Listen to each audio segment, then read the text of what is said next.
Good afternoon, ladies and gentlemen. Just can I have your attention, please, as we just start the meeting, and just a few general health and safety announcements.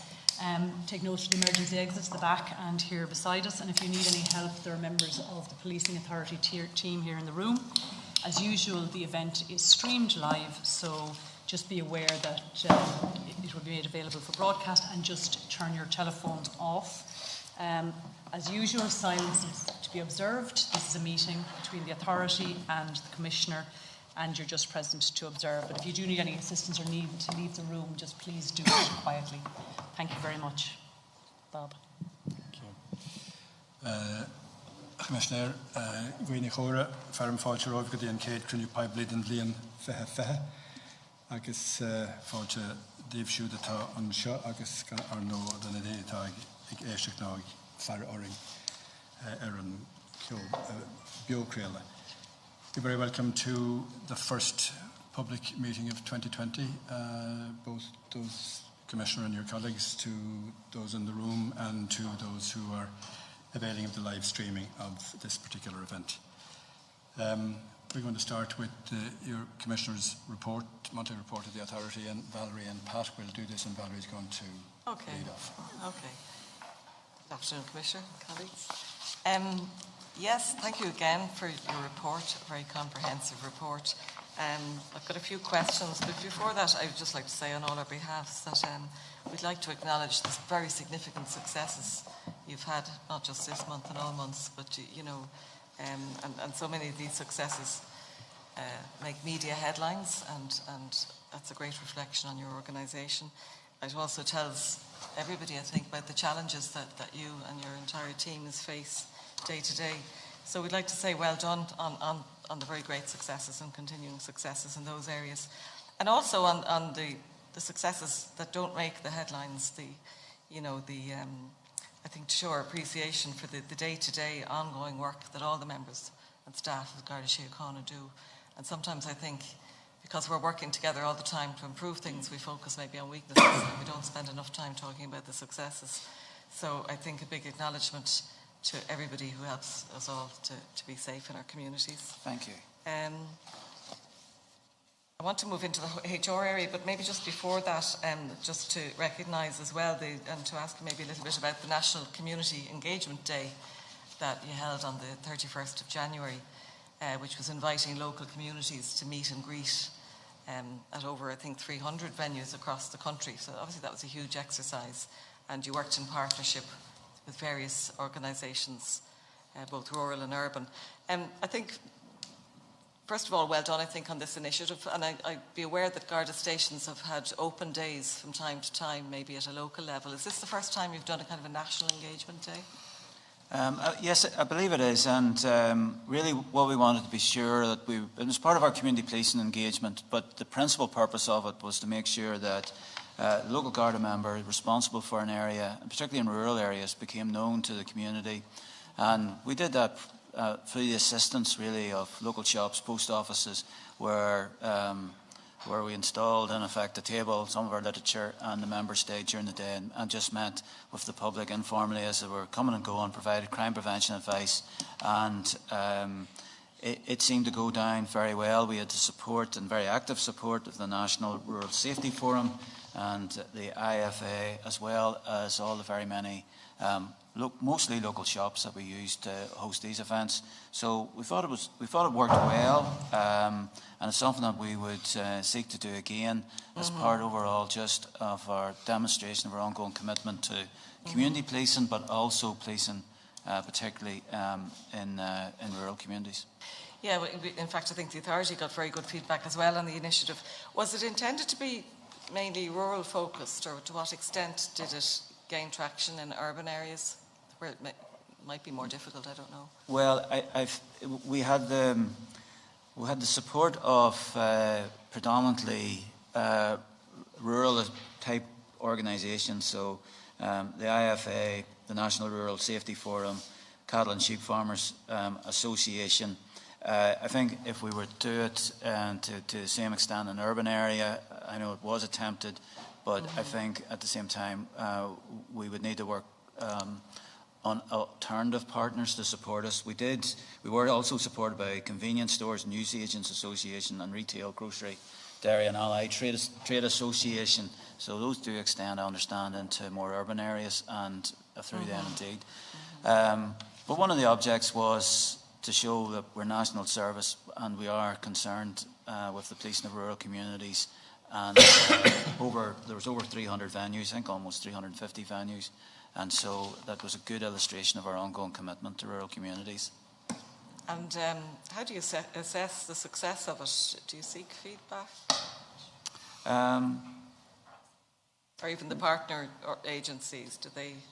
Well, all the partner agencies were very active in it and very supportive of it. I would look to AC McPartland to do an assessment of this afterwards. Certainly the feedback seemed positive, and even just it allowed people who might have had no other contact with the local Garda member to meet them in their local shop, their local in the location, in effect, get to say hello. And I think that's some way it's very difficult to put a quantification or value on that. But as I said, it's illustrative of our ongoing commitment to community policing and community policing in rural areas. And is there an opportunity to think of the future to focus on minority groups or groups that you might like to engage further with, in that sense of reaching out? Was there anything you learned from the day? We do have pretty extensive outreach to minority groups right across the country. That is part of the community policing remit, to build relationships and to build ongoing dialogue and be there in a supportive capacity as a policing service. So that is an essential part of the community policing ethos, and I, in effect, I see that demonstrated very often in terms of relationships that I hear about and I visibly see. That will remain an ongoing priority for us. We hear a lot all the time, really, about the importance of visibility of policing. So yes, and obviously in the recent years you've been able to recruit again, and you have more guards on the ground. At this stage, are you getting any positive feedback that visibility has improved, or that there's a feeling in the community that that visibility is there, that there's a feeling of a greater presence in the community, or is there a way to go there?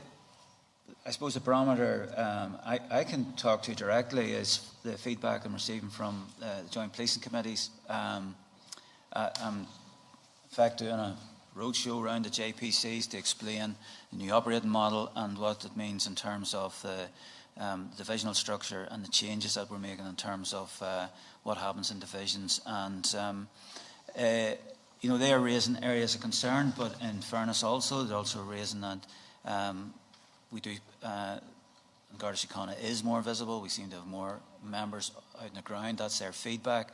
But practically as well, I can see the stations which we're either repopulating or we're increasing the establishment, and particularly in rural areas. And that's something that I am pleased that the various regional assistant commissioners have put an emphasis on.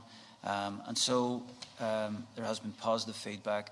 I think visibility is constantly being raised. It's something we want to work on more this year in particular, with the ongoing recruitment of Garda staff members, particularly to release Garda members from front desk duties.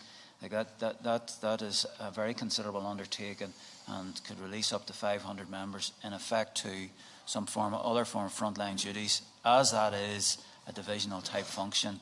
The vast majority of those are going to be going to patrol type work and hopefully into community policing type functions. That leads me in a little bit actually to some of the HR areas, and we know that part of the strategy of getting guards out to the front line is being able to recruit more Garda staff into more desk-based roles. So I noted in your report, it's actually under the crime trends, that GISC recruitment has been subject to a recruitment freeze. Is that the case?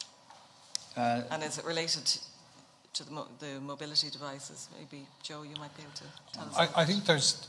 I think it's important for us to stress what the mobility devices can do and what they can't do. They're primarily there as an aid to the frontline officer and to provide access to certain types of matters. So fixed charge notices very well suited to providing that type of service. In terms of GISC, I think there has been a sense amongst the sanctuary authorities that there was an expectation that the mobility devices were going to have a very large impact on the numbers working in that area. Truthfully, if you actually look at the amount of time that's required to record an event, it seems questionable that a mobility device would lend itself to that. You're talking about phone calls that are long by call centre standards, 5 to 10 minute length, because of the amount of information that we capture around individual incidents. Okay, so that's something that we continue. We have a role, obviously, in making sure that you're resourced adequately to do what you need to do. Is there an issue around GISC, and just for anybody listening, GISC being the call centre where Gardaí basically call in their information to be recorded on systems and that? You know, is there an issue there? Or? I think there are two issues at play. One, we're trying to get people through our vetting process, which we've reviewed over the course of this last week and made some changes in that process. And secondly, there is this, in terms of expansion, there is a dialogue with stakeholders around the number of posts that should be in GISC. Okay. We've offered, opportunities for individuals to come down and just get an understanding and an appreciation of what taking a phone call relates to in terms of capturing the information that's needed. I think that should help, significantly. So is it true to say that you've been asked to freeze recruitment there? Or I think the primary issue at the moment is there are people who are coming through, who are delayed coming through vetting, but in terms of expanding the scale of GISC is where the freeze has been. And where, in terms of the general question of deployment of Gardaí to frontline, what are the numbers looking like now at this stage? So the numbers so far this year have been relatively small. I think it's about 16 for the first through to this point. Our focus has been for the next tranche has been around front desk services. So we have quite an amount of work going on through a variety of streams, from the uniform that the individuals wear right through to engaging with some representative stations who will start the process off initially. So we've identified a significant number of opportunities on that this year, and that's where our focus is. So far since it started, because we tend to ask in the negative, like, why haven't you more? But how many, at this stage, Gardaí are out at the front line that wouldn't be there had you not started 575. Yeah, I was going to say 600. 618, I think, was the last figure I'd say. So there's over 600 Gardaí doing frontline work. Backfilled by admin people. So, I think it's fair to say, while we focus on maybe targets that haven't been reached, it's fair to say that's a significant number. When you add that to your recruitment. It is in effect. It's it'll be the strength of a division in terms of Garda members. So, whenever you look at the complement we have, it's, for instance, in roads policing, we're not very far off the full complement of roads policing when we say that sort of figure. So it is significant. There's more to do. There's more we want to do. And we're moving away from thinking just about administrative work. I think this, when we have Garda staff members in command control, with Garda staff members in the front desk, they're providing operational support, and we need to think about the operational support roles which do not require, in effect, the use of coercive powers.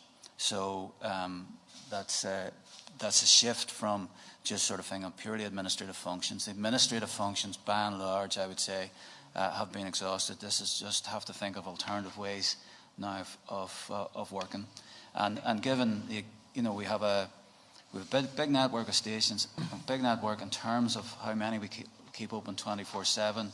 So if you think that each person on a desk in effect is 5, that is 5 individuals for a 24/7 rota, then you can see that there's big numbers there, and we really need to get into the 24/7 workplace as well, so that we're able to achieve the last of our figures, which are pretty extensive. I think so. It'd be 1,050 yet that we would seek to displace, and obviously last Friday brought us up to. Sorry? No, I just said we'll keep monitoring it as we go anyway. But I think we're glad to see progress. We're always obviously keen to see accelerated progress if we can, but we acknowledge what's been done so far. But I think it shows, I suppose, the benefit to the organisation when you get a bit of momentum around this initiative. And do you think it's being accepted enthusiastically across the organisation, or are there challenges? Yeah, the enthusiasm is palpable in places. So, but I think what we have to be clear about is why we're doing this. This is to allow us to be able to provide more of operational delivery, more of an operational impact with the resources that we have. And so we're here to keep people safe, and that means we maximise the resources that we have to do that. And this is a route which facilitates that. So I think what we need to always concern ourselves about is we're given two sets of figures, 15,000, 4,000. And when we get to that, then we'll have to then, in effect, reassess and decide, is that correct? Is that being sufficient? Is there more that we can do in order to make sure that we maximise the policing impact with the budget that we get? Okay. I want to thank you for the HR report, generally in your report, because you've expanded on the data that you've given us. So we welcome the gender breakdown. I think we were looking for that. And I think the more we have trends analysis in line with the objectives set out in your strategy, the better that'll become as well. What was I going to ask you? The increased trends in terms of suspensions from duty. Let's look at the negative side, if you like, for a while. Your numbers in terms of Garda members or Garda staff suspended from duty as a result of disciplinary action is on the increase. What does that say about the organisation or about your HR strategy? Well, I think it says in respect to the organisation that we wish to address wrongdoing and wish to address wrongdoing appropriately. And if suspension is always a weighty decision to take, it has an impact. We recognise that, and it's only used where we regard it as both being necessary and proportionate to what we're dealing with. Regrettably, those are the figures. One doesn't want to see those figures increase. One would rather have no suspensions, but that's not possible in an organisation of 14,500 Garda members. We'll never be in that situation. At the same time, having those individuals suspended, we wish to deal with those then expeditiously so we can get to an outcome as quickly as possible. So it is regretted, but it's necessary, and it's necessary. If one looks back to the cultural audit, people watch how others are dealt with. People are very clever, and they can see wrongdoing for themselves, and they take an organisational message whenever it's not dealt with. So I'm firmly of the view these matters need to be dealt with. As I said, the gender statistics are welcome, and we've discussed gender repeatedly before. I don't want to get into a discussion on it today. But maybe a quick answer. Are you seeing an improvement in the gender balance in terms of your recent recruitments and going forward? And if you were to... I think it's fairly constant. I think well, looking, I don't have the figures immediately to hand, and we can certainly come back on that.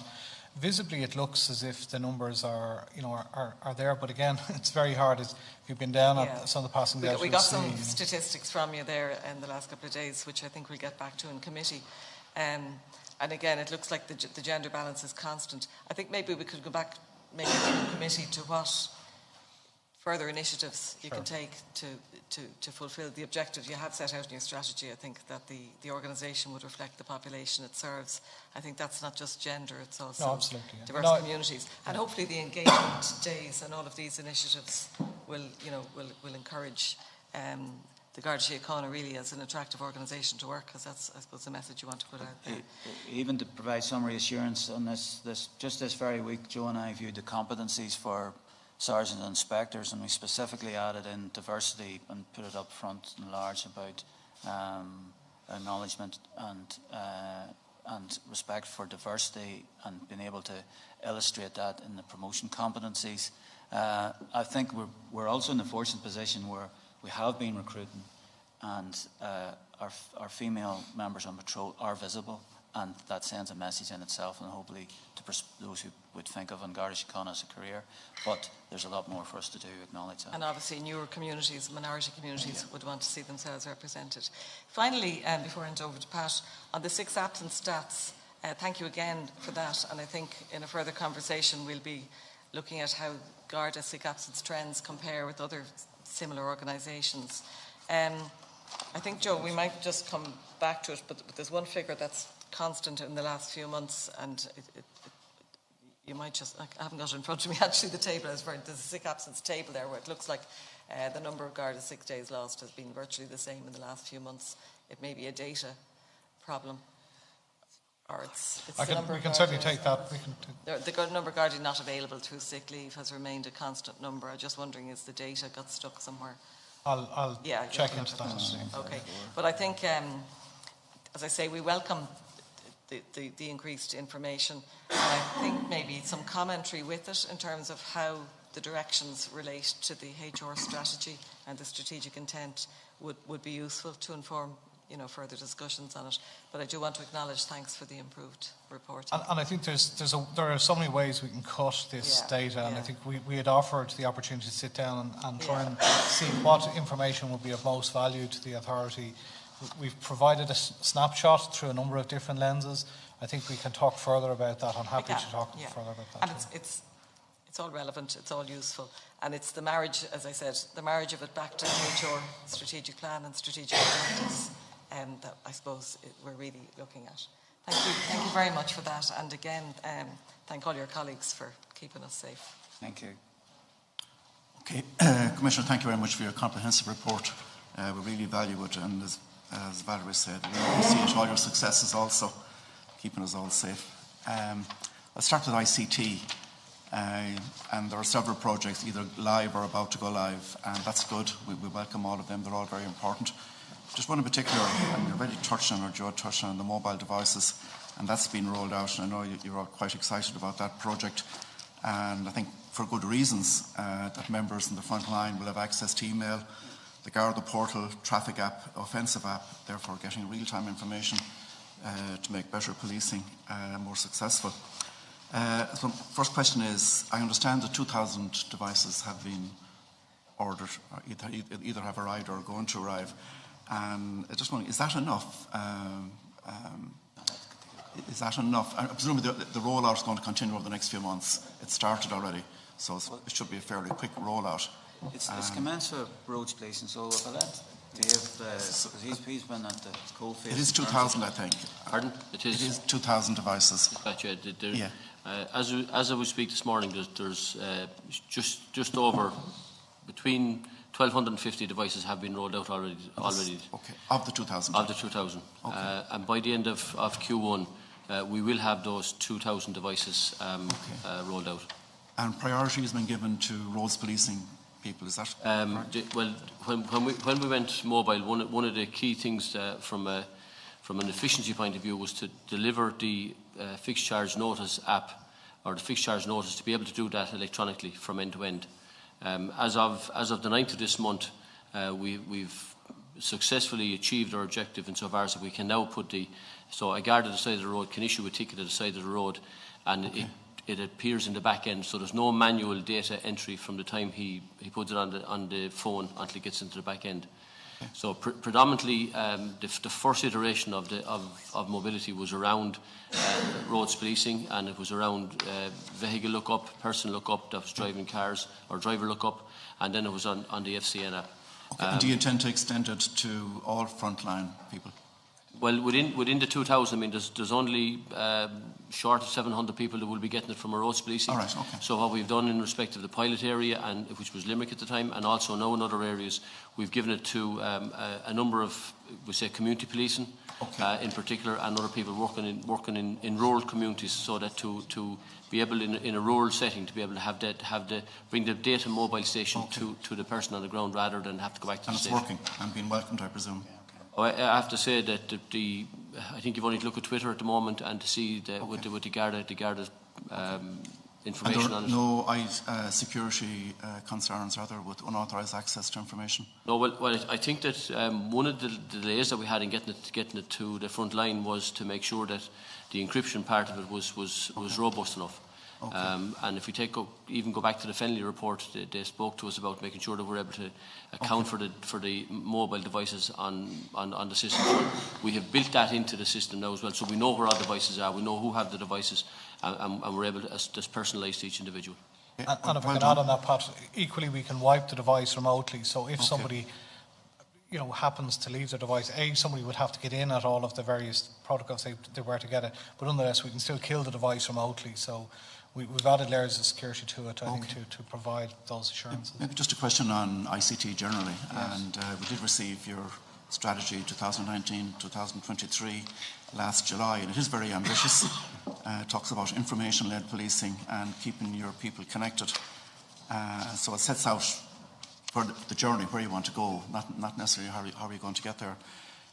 One of the conclusions was that the next steps were to produce an implementation plan to achieve the strategy over the next 4 years and provide an estimate of costings.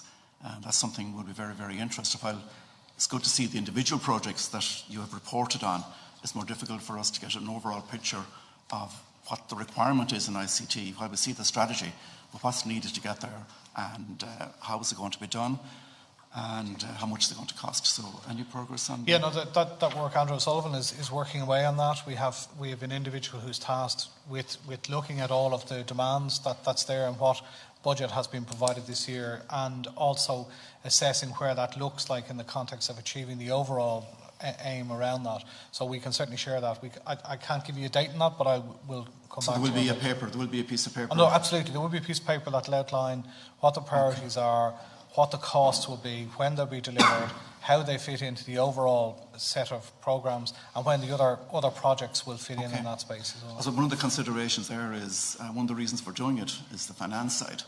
And when you're looking at making your case for estimates next year, and you have an opportunity to look for more, you probably will be needing to make a strong case for an increase in ICT resources.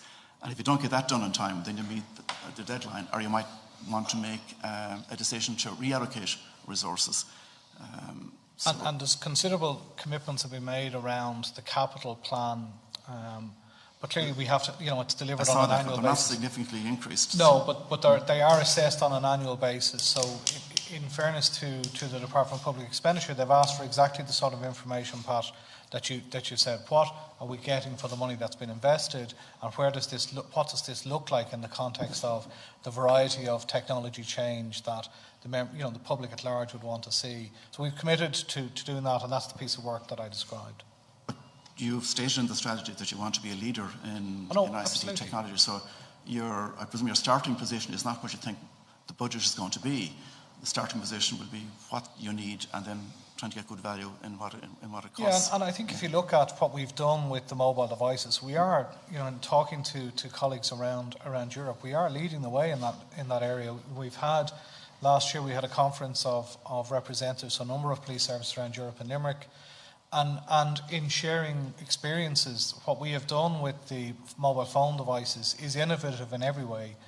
So we are leading the way in some parts, but clearly there's a body of technology work that's required behind the scene.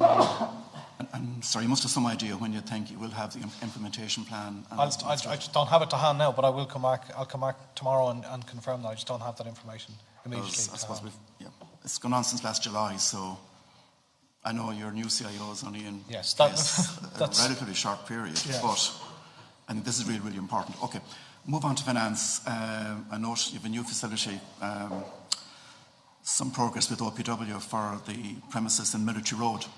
Yes. And that's a significant build, I presume? Well, it is a very significant build. It's and very much a strategic project for us because it involves decanting from Harcourt Square, which is a very considerable structure.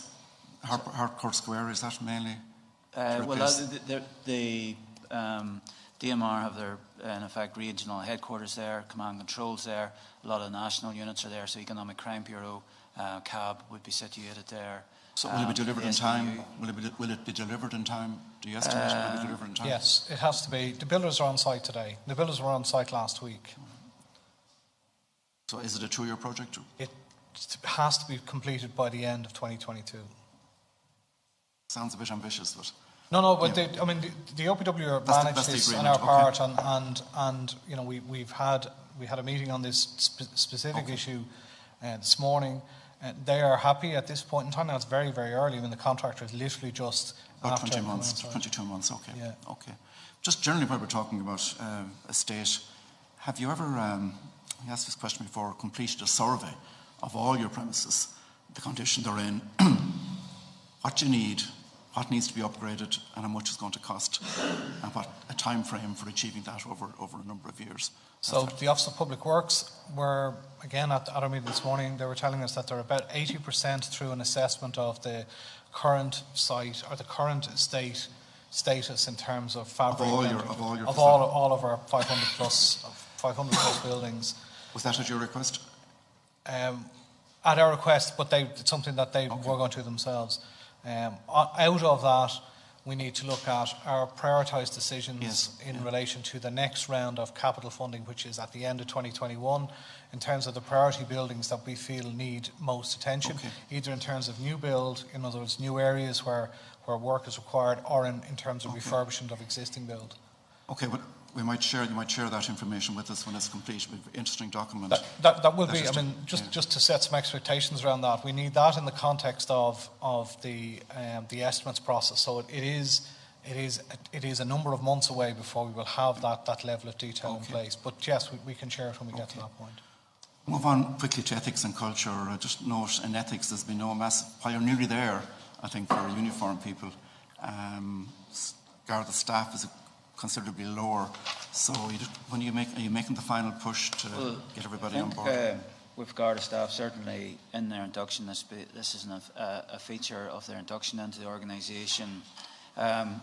We continue to narrow the ground that you can stand on if you haven't signed up to this. So if you wish to be trained on the mobility devices, you have to, in effect, show that you understand the code of ethics and have signed up to that as well. We've also, on our analysis of where people haven't signed, there are some definite places and spots where there needs to be additional work and concentration. So that's been identified and taken forward. Well, we look forward to seeing it being completed. Obviously, it's going to be an ongoing task to keep our people trained on ethics. Moving on to culture, and I note the initiatives, the 12 initiatives. One of them I'd be interested in the Have Your Say initiative, where you invited, I don't know, was that an open invitation to everyone? Tell us what you think, or was it restricted to certain things? No, that's for everyone. And could they talk about anything? It wasn't restricted in the responses, and what they could talk about or suggest, was it? No, it was. And what we want to sort of create a circle of you've raised this, and we've done this in response. And I note you got 81 responses. And so my question is, were you pleased or disappointed with the numbers of responses? And were there any trends in the responses received? I'm not sure about trends. I think, given the scale of the organisation, one might have expected more, but this is a first cut at it. We're going to look to doing it again. But I do think there's something overall about the ability to speak up and voice, just generally, the employee voice in the organisation, and some of that isn't driven from the centre. That should be a local supervisor, professional element. Okay. So there's a couple of routes into this, but this is just a tactic in an overall piece of work to try and just change the feeling of the organisation. You have a new initiative coming up. You call it a listening initiative. I don't know have any details you can share on that. Was that part of the briefing on yesterday, the listening initiative? What was that, Joe? I'm struggling to. Other than we're listening. Anyway, it sounds positive. We can get details. I need to get specific details of that one. We did receive a briefing yesterday on internal communications, and we can provide that as well in terms of just the next things we seek to do. Okay. Maybe my last area, communications and internal, and we note the funding has been provided for an internal communications campaign for a better policing going forward. So has the provider been agreed yet? This is an external resource to help internal communications. So the external resource, we have a particular specialism around internal newspapers, etc., or news magazines, documents. So we have identified a supplier, and they're changing what has. How does that sit with the head of internal communications? Is it assisting the head of internal communications? Yes. In effect, they're providing a resource for internal communications. Okay. And you have said all along that communications, internal in particular, is one of the most difficult challenges you face. So you think this will help, do you? a number of other things need resolved as well. I think just the manner in which we talk to our staff overall, overly legalistic and jargonistic as well. There's a lot of our language needs simplified. So there is work ongoing around that, even just the nature of our headquarters directives to make things actually a little bit more digestible and understandable. I have difficulty myself sometimes trying to work out what I've said to people. So beyond that then, we have a series of initiatives. We're very active internal communications manager. There's an issue then we all want to resolve around further funding. I think that's the easier part, but also then sufficient staffing to make sure that our portal as well, our internal portal is also up to scratch. We're using quite old systems. We need to modernise those and refresh actually how we engage overall. So that was writ large in the internal audit. It's also an important element of the policing service for the future as well. Do you get a sense that people are getting the message of what your ambition is for the organisation?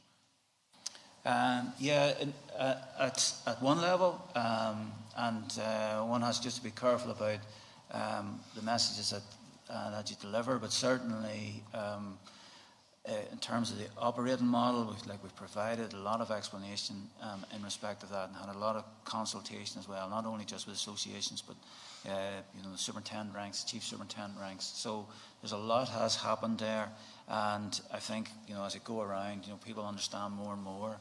But people have caught on to keeping people safe, and an understanding of that, and also then to see hopefully more consistency around the HR decisions, etc., that were taken, and our consistency my time is up. I better go. ethics. We want to compliment your people on Newsbeat. I think it's very good. I know it's being relaunched. Yes. I don't know whether you have stats on the number of people that open that on a weekly basis. It's a weekly service.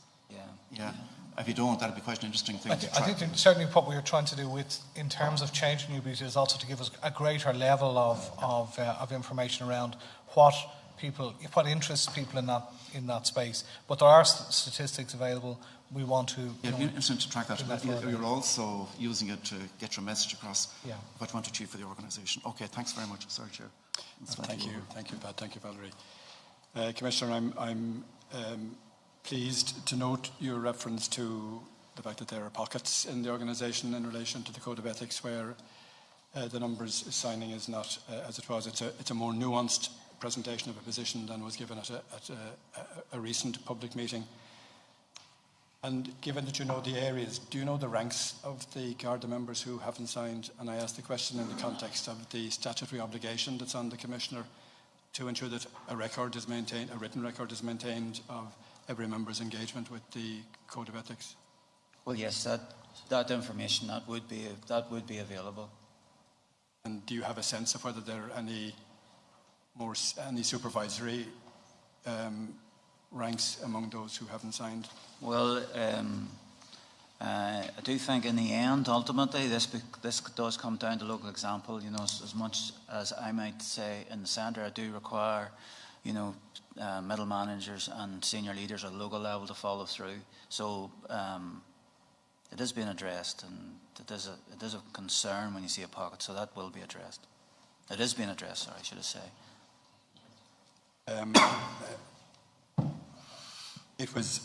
It was encouraging to hear what has been said now and at previous meetings about the introduction of the mobility devices.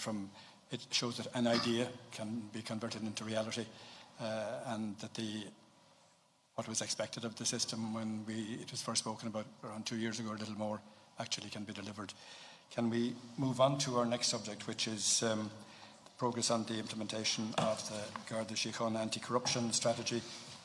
Vicky Conway will lead on this, but I think you want to make a brief presentation first of all. Yes, Dave has a number of slides to present in the first place. Okay, Chair.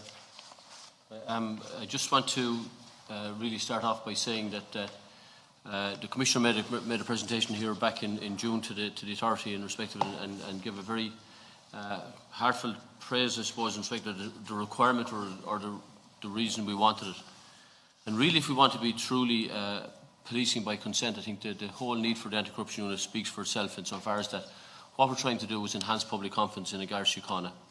And then in that automatically leads to the whole idea of maintaining the reputation of Garda Síochána. But I suppose in many ways, and if you take what you just said, Chair, about the code of ethics and all of that, it's trying to promote the highest professional standards, the ethical values, and also then the integrity within Garda Síochána. And in the last number of months that we've been putting the whole project together in respect of this, one of the things that kind of jumped out of the page at us was the whole idea of deterrence and prevention being better than detection. And I think that was one of the key elements that we had in respect of it. So if we look at that from a deterrence and prevention point of view, the key for us is really the whole concept around the ethical values, the professional standards, and the whole idea about building integrity. And what we want to try to do in the promoting and the education, apart from the workshops, the training and the communication in respect around that, is want to reach out to every member and every grade within the organisation and try and embed, and more than try and embed, the whole concept of the ethics and changing the culture within the organisation. And really, and I think the Commissioner just after saying that the tone from the top is really important to us in the context of achieving that objective. What you can see in the diagram there, and we're trying to make the reference, and we can't put a figure on it at the moment, but we're trying to move from the education part of it and the promotion of the integrity. That has to be the key cornerstone of what we want to achieve. And on the far side, what we talk about is the information and intelligence that we want to try and glean, and the investigations that follow that. And we have to accept as well that there's a chasm between the word information and the word intelligence, and how we need to develop that intelligence. But really more important, what I think for the whole lot of us, is that we need to engage with our people on the ground to ensure that the values, the ethical values, the professional standards, and the whole idea of integrity, what it means to us as an organisation, and then what that means to the public, and what the public can expect. In the development of it, then, there's really, I suppose, and I just take 4 strands of it here. But what we did initially was to carry out a strategic threat and risk assessment of it. And really the whole purpose of that was to really have an in-depth look at ourselves, to see where we stood, what gaps that we found in our systems, what teams that we could pull out of that based on not only what we found ourselves, but what we found in other organisations like the PSNI, like a number of organisations, a number of UK forces that we looked at in the context of what they were doing. And then in addition to that as well, is to start looking at our own data in a different way to try and identify present and emerging trends that was coming through. Arising from that, really, in many ways, we put together an anti-corruption framework, and that included a high-level implementation plan, and really was probably the culmination of a significant scoping exercise that we had to do around the whole area. And arising from that, then, we developed up an anti-corruption strategy. The aims of that was really to streamline the Garda anti-corruption approach to this particular topic. And it's set out clearly in 5 core pillars that we had. But most important for us in the context of that was to try to align that with the organisation strategy 2019 to 2021. The policing plan of 2020 was going to carry a lot of weight in respect of that, and also then the milestones that we set out in the APSFF in order to achieve the objective that we wanted to achieve. And finally, then, in respect of that, is and basically really coming out of the strategic threat assessment was the policies and procedures that we saw as the emerging policies and procedures, that we had gaps in our own policies and procedures, but more importantly as to what message do we get out to our colleagues from the lowest rank in the organisation to the very highest rank in the organisation, what's to be expected. And we talked about such that we have an overarching anti-corruption policy, and then we have such things as business interest and secondary occupations policy, conflict of interest policy, notifiable associations policy, substance misuse policy, and professional boundaries policy. And if we even move that one bit further, I mean, there are other things that we have in place. We have a gifts and hospitality policy in place. We do need to, certainly we have an ICT strategy and an ICT policy around it, but we probably need to look even greater depth at the data protection breaches and what we saw ourselves, and the whole idea of sexual impropriety around from a Garda perspective and what that entails and looks like. So that basically then is the 5 pillars in respect of it. First of all we're at various stages along the route, along the journey in respect of that. We have established, the establishment of it is all but launched at the moment. We have the competition for people to join the anti-corruption unit is actually in train. We have identified the ethical standards and the internal communication plan that needs to go with it, and I'll talk about the communication plan in a second.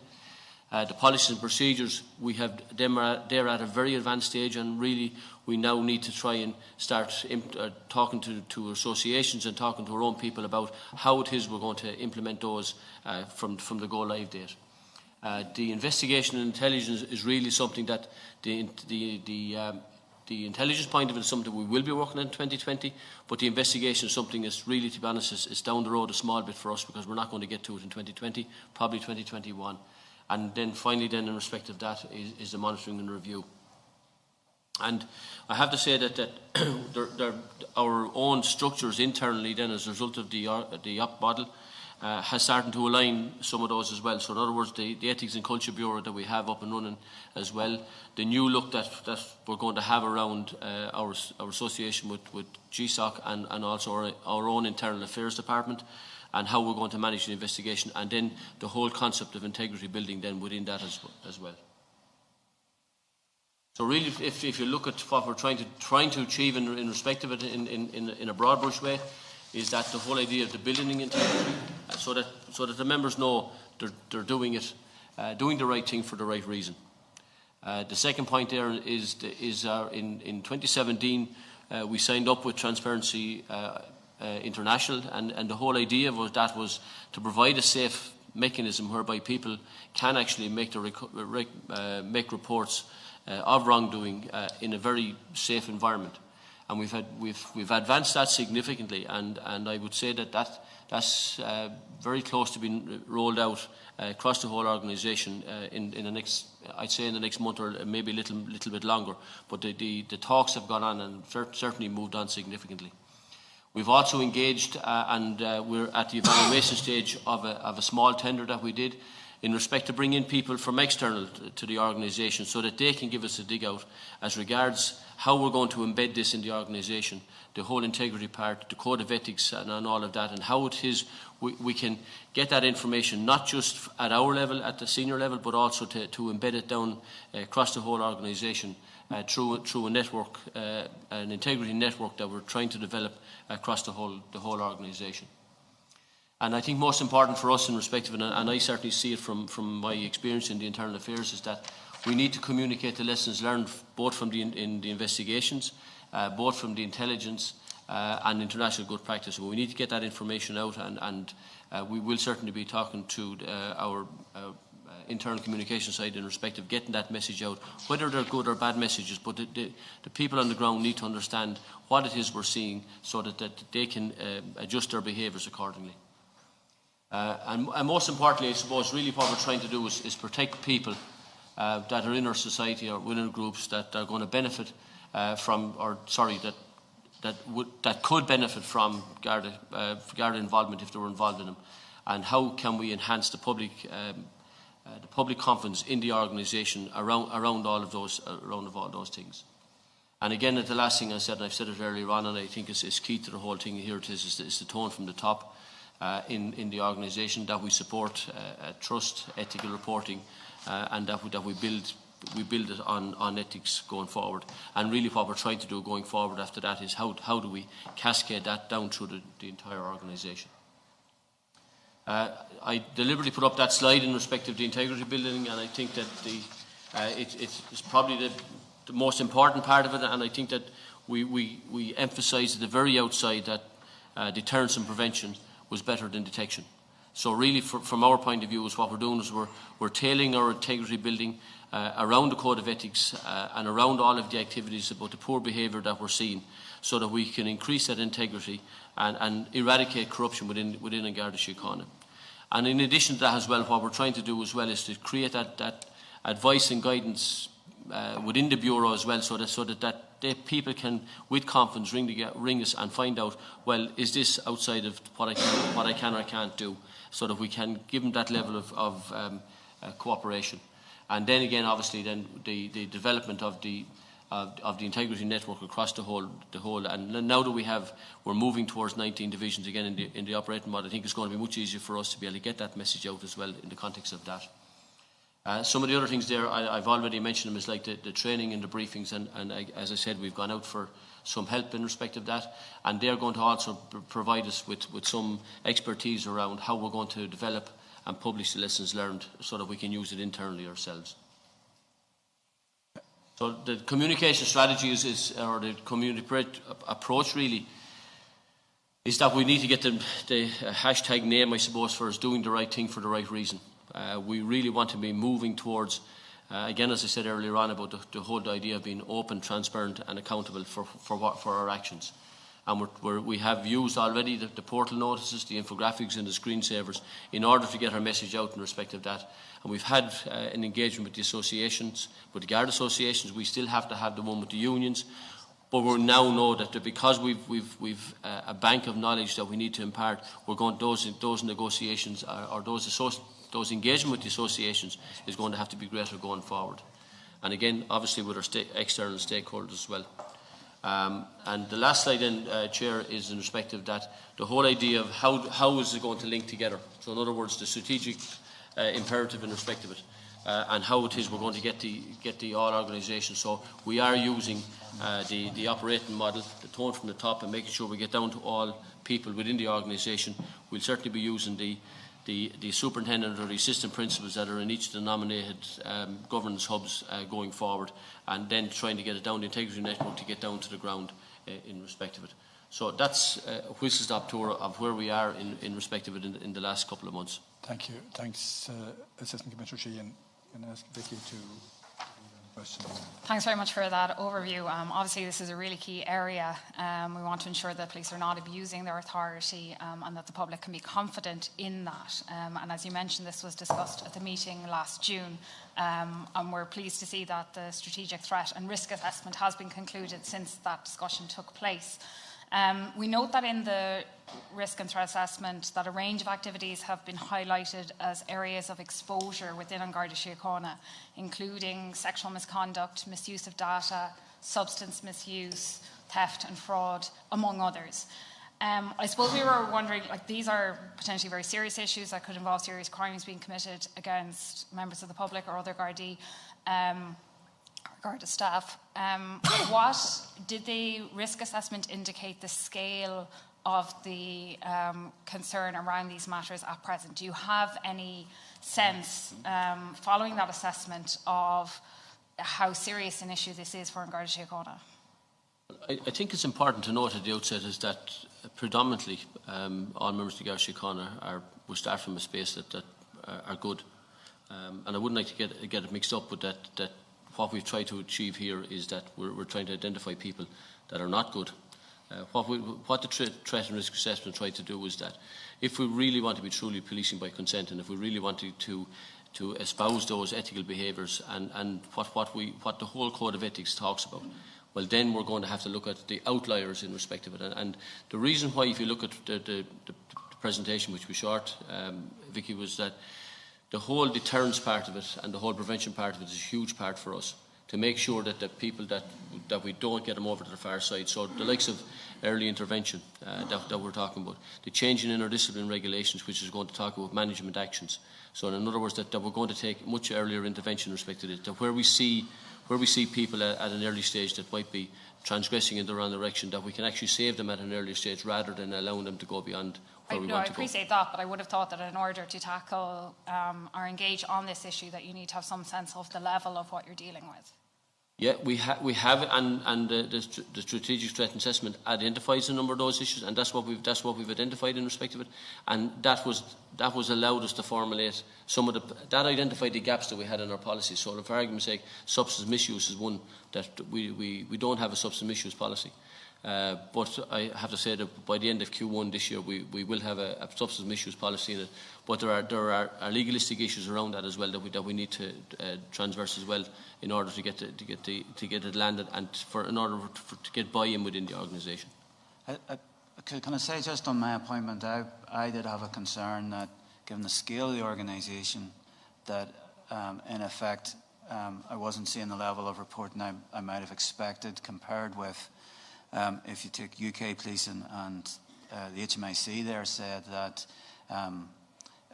inappropriate relationships, mostly sexual relationships, were one of the greatest strategic threat was facing confidence in policing and was really a threat in terms of undermining confidence in policing. And that's sort of why we sat down in this journey, because we need to be absolutely clear to our staff. Here are the standards that we expect of you. A member of Garda Síochána is in a position of power. They are dealing with vulnerable people. There are then expectations of what their behaviour should be. It's hard to say, so how many cases you would expect in a year. I think in my time I've seen 2 such cases. They're all, and both of those cases were egregious, and we're working through, or have worked through dealing with those, and that's appropriate. But what that gives me the concern is, as we haven't been clear with our staff, and we haven't been clear then that these matters are not acceptable, it seemed like common sense, but we need to be absolutely clear so that supervisors know that they're standing on firm ground when they challenge and report that as well. So part of this is the message that comes from the top of the organisation. These are the things that are the behaviours that we expect. If you engage in some of these other behaviours, we regard that as being so serious that our trust in you, and therefore then the trust the public might have in you, is irretrievable and is broken and can't be retrieved.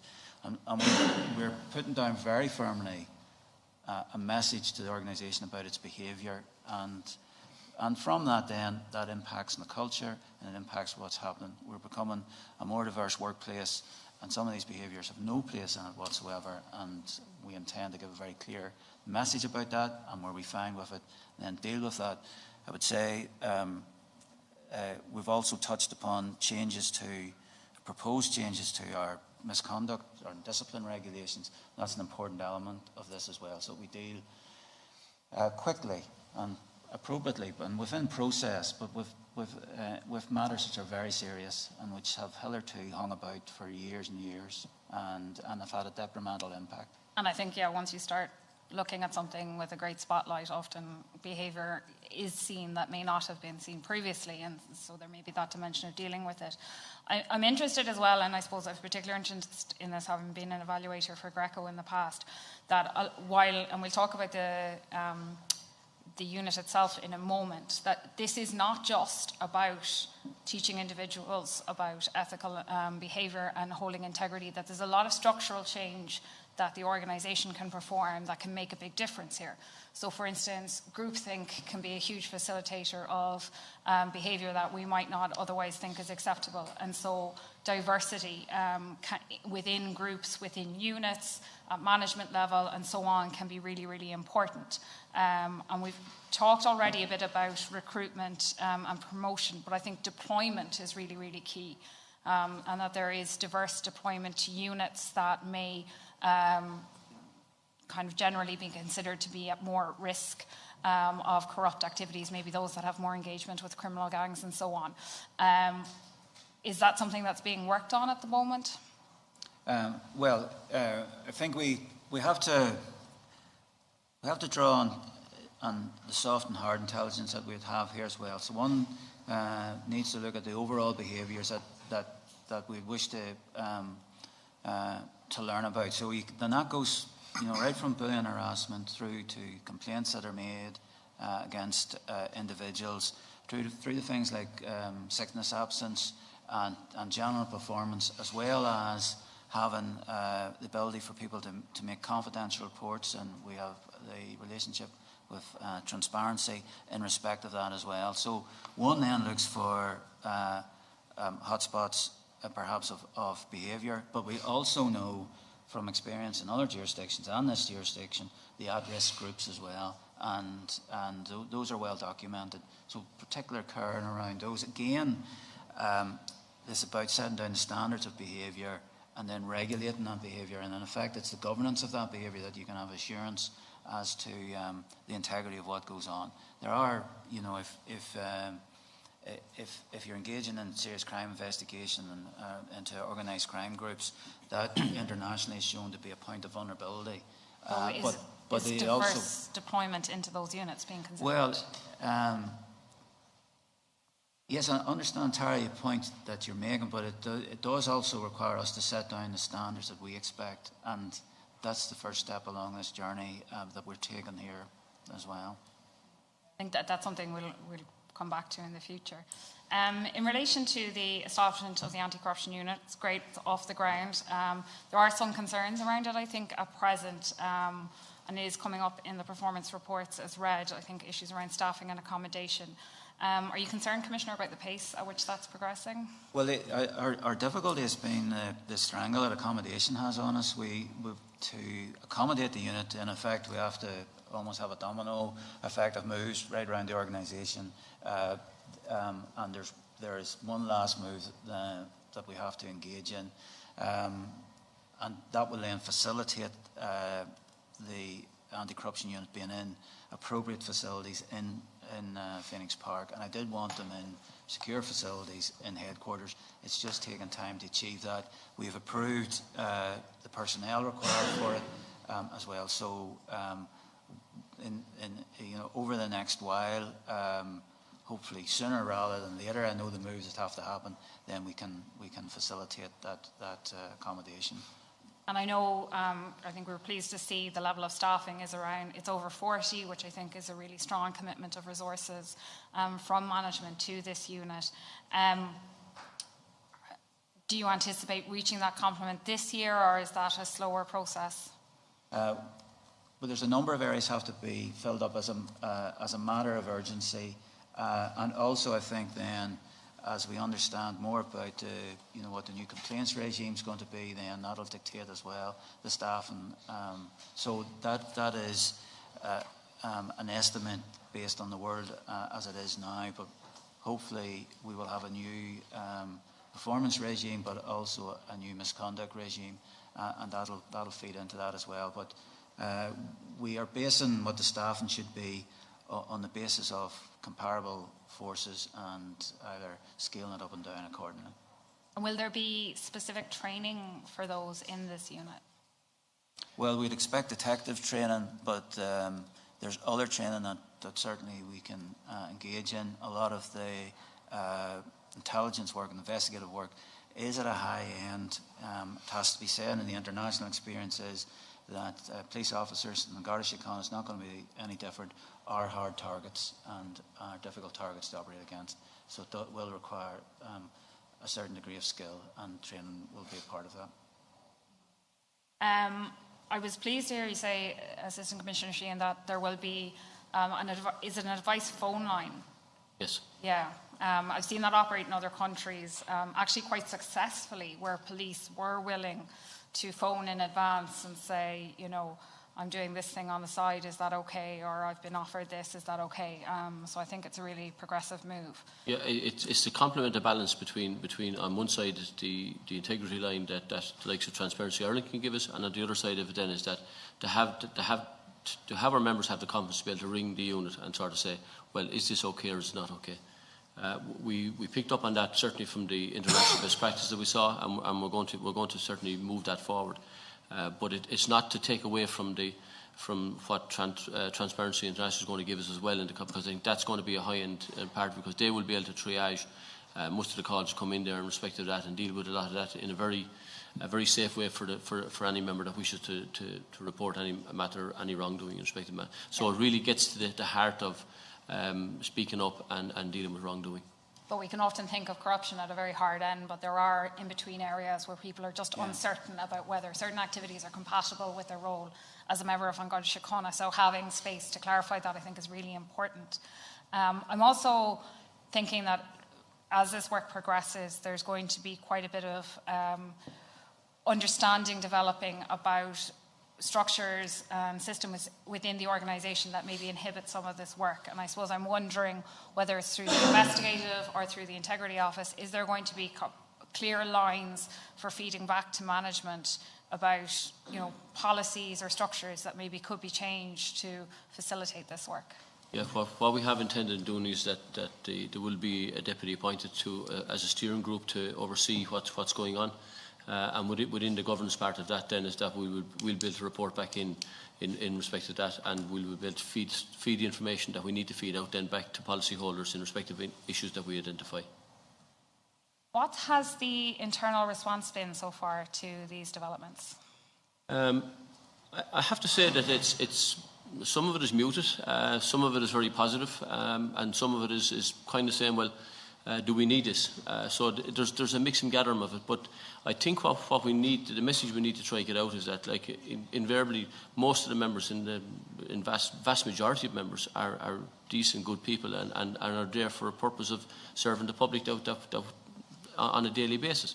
But if we really want to get to the next level of proving to the community, building the confidence from the community and with the community, we need to get to that level, and I think that's what we want to do. If we want to really achieve, as I said at the very outset, if we want to really achieve that concept of policing by consent, well then we need to move the barometer so that we can be shown to be ourselves to be at a very high ethical standard across the community that we serve. I wanted to ask, I suppose, about a couple of the specific issues that have emerged as questions in this space. Obviously, access to data can be a real concern about whether people are accessing data for the correct reason. Is there capacity within Pulse and other ICT platforms to check who has been accessing data and whether it's being done appropriately? Yes. If I go on to Pulse today and I do a check on an individual or a car, it leaves a footprint. One of the aspects of the mobility device.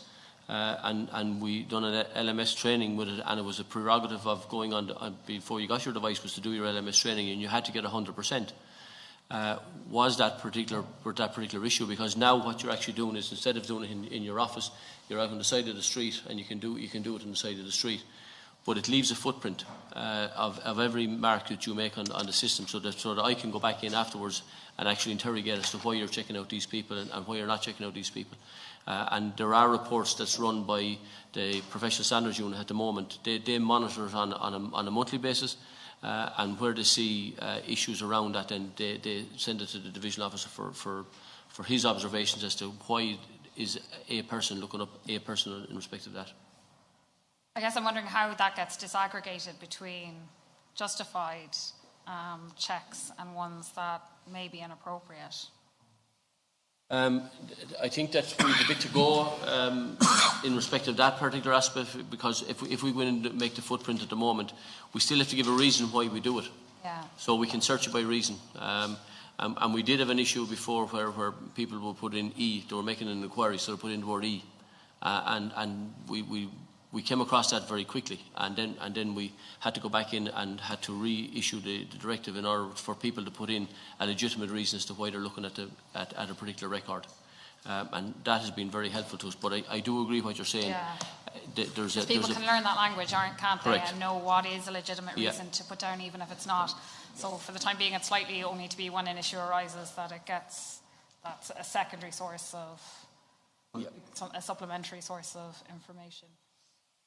You mentioned that drug testing is an area that's going to be looked at. I know this has been mentioned between controlled and random. There are some legislative issues in that space, are there? Well, most of the other police organisations that we spoke to are way ahead of us in the context of this. And you mentioned Greco earlier on in respect of it, and we have an inspection by Greco later on this year. And it's not just because Greco was there; it's because we saw it ourselves as a gap that we had to do. But most of the other police forces, that particular aspect is governed by legislation. We don't have it governed by legislation. But in fairness to the associations, and we spoke with the associations in respect of this, and they see the need for this. Like, we are a microcosm of society, whether we like it or not. and that's very important for us as well. So therefore, for microcosm society, well, then we need to have extra stringent structures in place, and they're tentatively in agreement with the proposal, where we have to make the decision now whether it lies in HRM or whether does it lie in anti-corruption in the context of that. So there's a few issues around that. But I can't see a major problem with the with cause. But the random, I certainly could see a problem with that at the moment by virtue of the fact it's not governed by, we've no legal basis for doing it.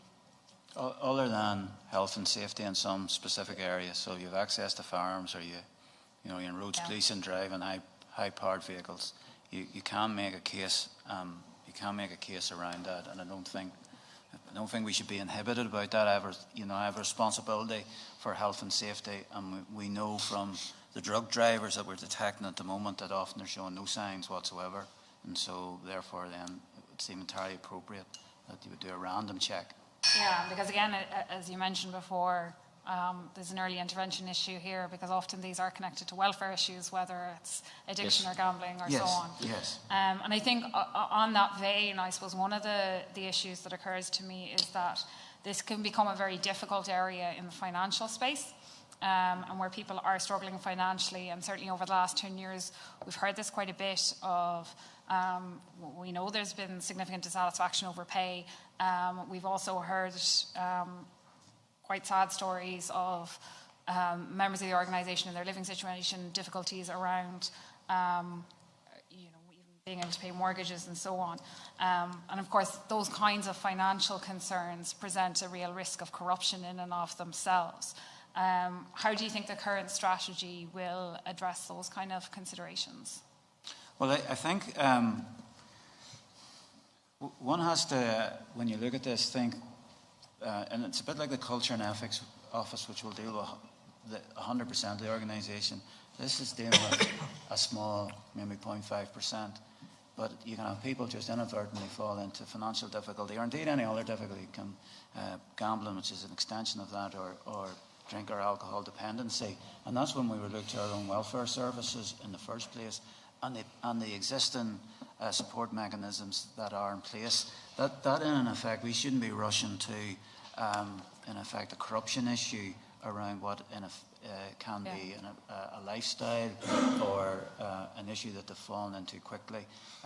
Gambling apps, etc., can take people from a position of financial security to a fiscally very difficult position in short weeks. So we recognise that and we want to be in a position where people can flag up and say, I'm getting into problems here and I need assistance, rather than falling into loan sharks or become known that they're vulnerable to corruption.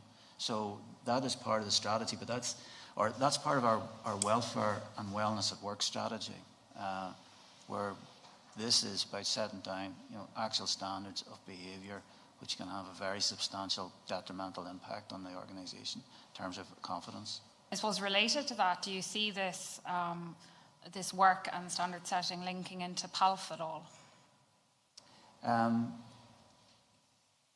Because you can see there the direct supervisor may have access to information around conditions of an individual. Again, PALF's for the everyday. It's to check on performance. It's for a supervisor to keep an eye on an individual and how they're working. This is about, I would say, the route to egregious wrongdoing. Making sure that people know what we regard as being egregious wrongdoing, us recognising the risks and flagging up the individuals, hold your hand up and ask. But we do recognise that often there's a slippery slope here. There's a slippery slope often of entitlement or small acts as well. And I think that's where we've talked about the helpline, for instance, to put people back on the straight and narrow in a non-judgmental way as best we can. But even, regularly being late for work might be one of the first indicators of an issue that emerges in this space. I think those lines aren't as clearly drawn between what the immediate supervisor's role in this can be. Well, we would expect a supervisor to flag up if they have real concerns there, beyond the welfare issue. I know you mentioned it as one that will be reviewed down the line. Are you satisfied at the moment that the current gift and hospitality policy is sufficiently robust?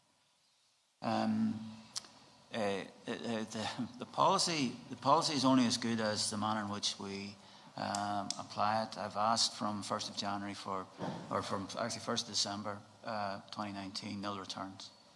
So as well. So that it goes from almost, I won't say a passive obligation, but I've made it a far more positive obligation that one has to report either, yes, there was something, or no, there's nothing here.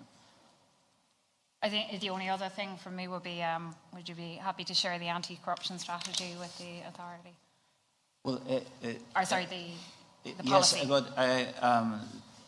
but as you can imagine, once we start going further down into this, you start going into methodology, so that would be a subject of private conversation. Yeah, okay, cool. Thank you, Vicky. Any other questions on that? Can I say two things on this, Commissioner? First of all, to thank you for the very frank and non-defensive way in which you've presented this issue now and previously, and for, as Vicky Conway has said, the quality of the work that's being done and the evident commitment to it. It's encouraging and it's important. And it seems to me that this is one of the very significant cultural initiatives that's taking place in the organisation. And in your monthly report identifying the 12 cultural initiatives, seems to be under reports on the extent to which cultural change is taking place in the organisation. And it makes it look a little mechanistic, if I may say so, as opposed to some of the initiatives that have been taken that are, apart from being important in themselves, they have the virtue of being irreversible. It is very difficult, if not impossible, to envisage that a future Commissioner of the Garda Síochána will disestablish the anti-corruption unit. It would be an interesting decision to make at some stage in the future. So these really impact on the cultural life of the Garda Síochána in a way that needs to be integrated, I suggest, into the way in which the organisation thinks about cultural change and in the way in which it reports on cultural change. And we might talk about that at some future stage, because I think it is a really important issue. I've no doubt that people who work in the organisation recognise the culture change nature of this particular decision, as well as some others. Our next topic is... Sorry, Paul, did you want to... Yeah, just a brief follow-up to Vicky's questions, Commissioner. One potential area for corruption is in relation to the potential non-attendance of Garda witnesses at court, which would thereby, of course, potentially affect the outcome of court cases.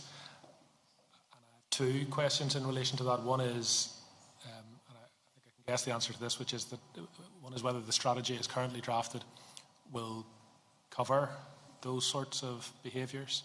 And secondly, is that an issue that is currently monitored? In other words, the failure of Garda members to turn up at court as witnesses? Well, I think the one thing I could say about that is in dealing with probationary performance in particular, that is one of the aspects that we're specifically addressing. Structurally as well, we are looking towards actually, we have mass attendance of members at court, and it's difficult then to decipher those that fall, those cases which fall because just on that day the member is just not available, as opposed to those cases which deliberately fall away. I think there's more rigour around this in terms of Pulse 7.3 and the reporting of cases, so that we have a far better idea of how cases are determined. I might try and get some actual figures on the prosecutions that we feel we've lost because of non-attendance, and give us some idea of the scale of the problem.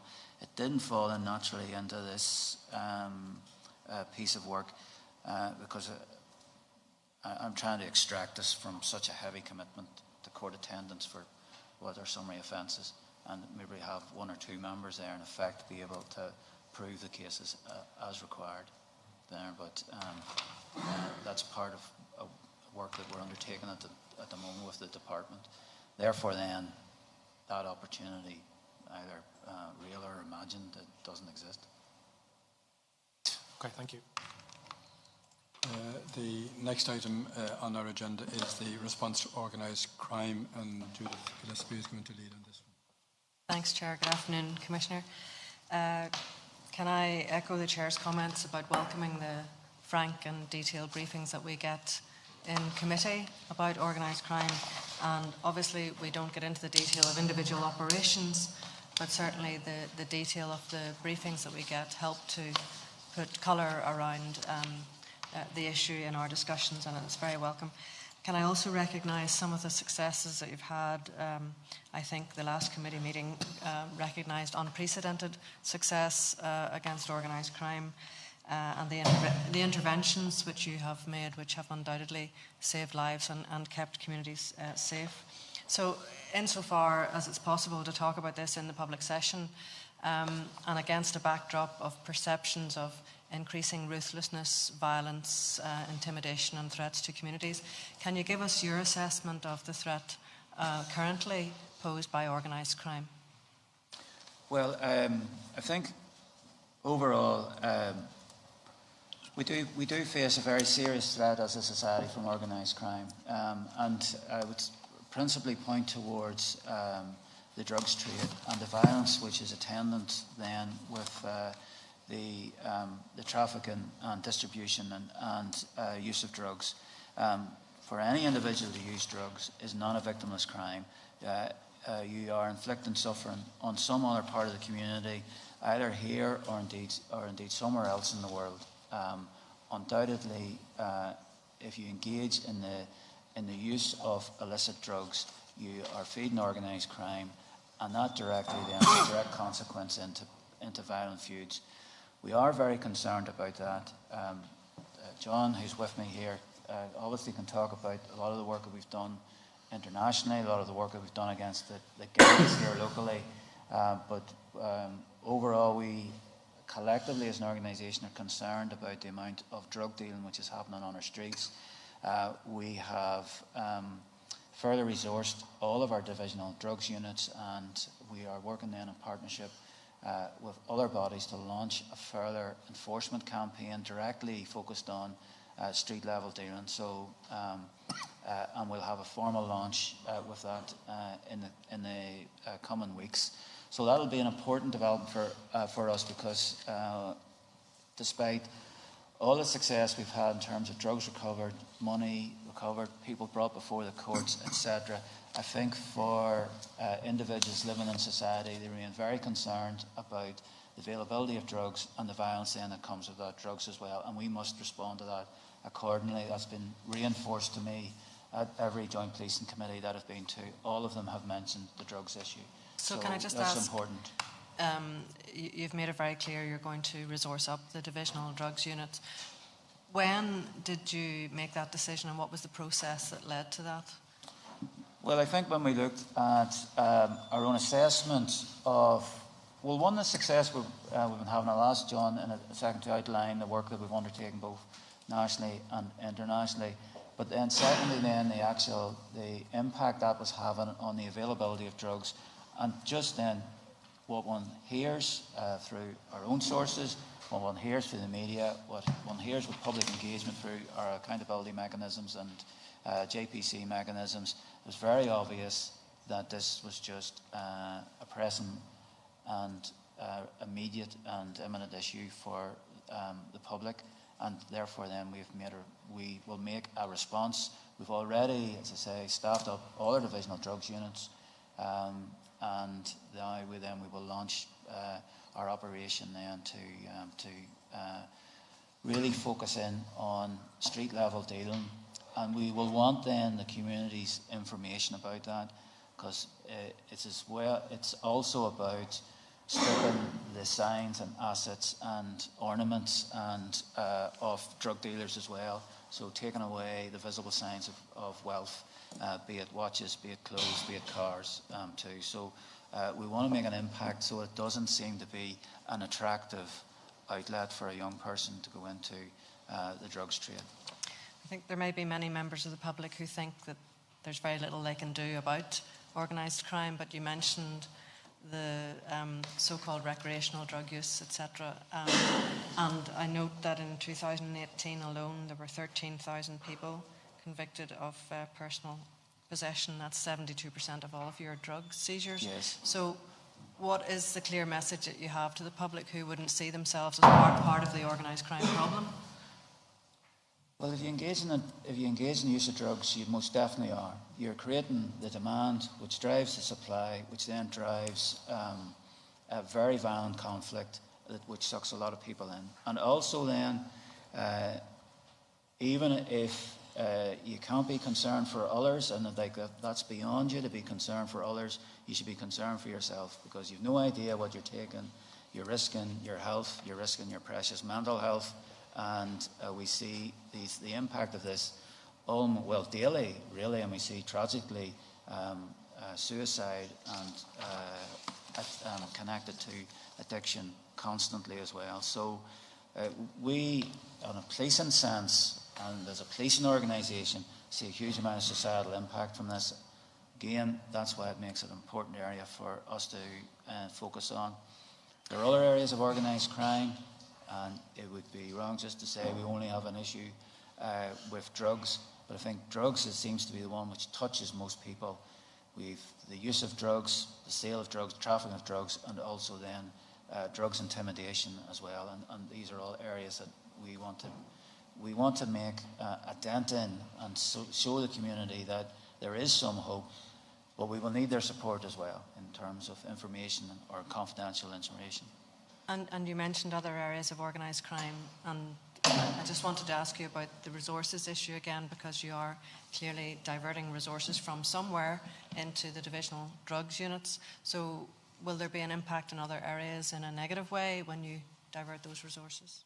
Well, some other areas, yes, and this is always a balance about where your priorities lie, and so. We've just had to make a call on that, and some areas aren't going to expand as rapidly as they might have had this year. We are is that organised crime? Sorry, is that organised crime areas, or is that other areas as well? So okay. In both divisional policing and then in national units beyond the crime sector. So it does have an impact. Last Friday we were up to the strongest position we've been in 10 years. But against that, there are a lot of new demands. We've a larger population, we've just more general demand, and we've new demands such as cybercrime and new demand around policing issues of vulnerability. So we've other priority areas as well, particularly around protective services units and cybercrime. So there's a lot of demand on us, and that creates stress in terms of our overall resourcing picture. But at least we are still a growing organisation, and we're able to commit to additional resources in places. Could you just say something briefly then about the process by which you allocate resources from one area to another? I mean, parts of the organisation might see that as they're losing and someone else is winning. So how do you make that transparent and visible to your management team? Well, it'd be nice if everybody agreed that it was for the greater good and they weren't losing, but that there you go, human nature sometimes come into these things. I think for our part within what we're doing in terms of drugs, for instance, is so clearly a big, huge problem and one that we need to address. Secondly, we have identified there's more that we can do tactically that we should be doing, and so we seek to do that. And also then thirdly, that there is just a huge number of partners who want to come on board with us and support us in terms of the work we intend to take on. And so, we have a coalition of the willing to help us, as well as being able to direct our own resources towards that. And I think everyone sees then that this is something of value to do. Yes, some are losing out, but at least this year we'll be recruiting well over 700, probably 725 members. So there's actual growth, plus then the displacements that I've talked about. So there is considerable movement in terms of frontline resources. And it's against that focus then, or against that reality then, we're able to do this. I'm guessing that every commissioner or every chief constable would always want more resources, but are you satisfied that you have sufficient resources devoted towards organised crime in all of its guises? I think overall, distribution of the resources is correct at the moment. If, as we grow, I'll wish to dedicate more. I think there are probably, when we look across maybe other jurisdictions, there's innovative legislation that we can use specifically around organised crime that we might want to think about as well. We need to tool ourselves up as well as with legislation, as well as give ourselves resources. No matter what we might be promised, the reality of our recruitment is that at the end of 2021 we'll reach 15,000, and that is our capacity. But I'm thinking also of other types of resources, technical, police or Garda staff, analysts, etc. Well, in that space. Well, the capability of the organisation must move on as well. So we do want to invest further in analysts, and particularly to support Divisional and the Bureau in their work. Cyber remains, the investigation of cybercrime remains an issue. One of the things we're doing this year is a regionalisation of that. So that'll be further resources deployed to that, and that'll aid localised triage and quicker examination then of some of the medium. So that's a positive, and that'll be implemented this year. And clearly cybercrime is growing, and just to move away from drugs into that space then, online fraud is increasing, invoice redirect fraud is increasing. Are there any messages that you would want to get out to the public about avoiding this type of crime, but when it happens, reporting it? Well, yes, people should report it, because we have, through the National Economic Crime Bureau, we do have a very positive relationship with banks throughout the world, and often then we're able to follow money quickly and make an intervention, and that can be very important for individuals who in effect have been conned out of their savings or very substantial amounts of money in a personal sense. So people should report these things immediately. It's not a forlorn hope. We do intend, or we do set out to investigate these matters and intervene. It's just not, we don't take these matters as just being reported for statistical purposes, as seems to be the case maybe in some other jurisdictions. We do set out with the purpose to see if we can make an intervention quickly and at least try and retrieve the money. A lot of this criminality is directed to us from other nations that we really have little or no hope of penetrating in terms of investigation.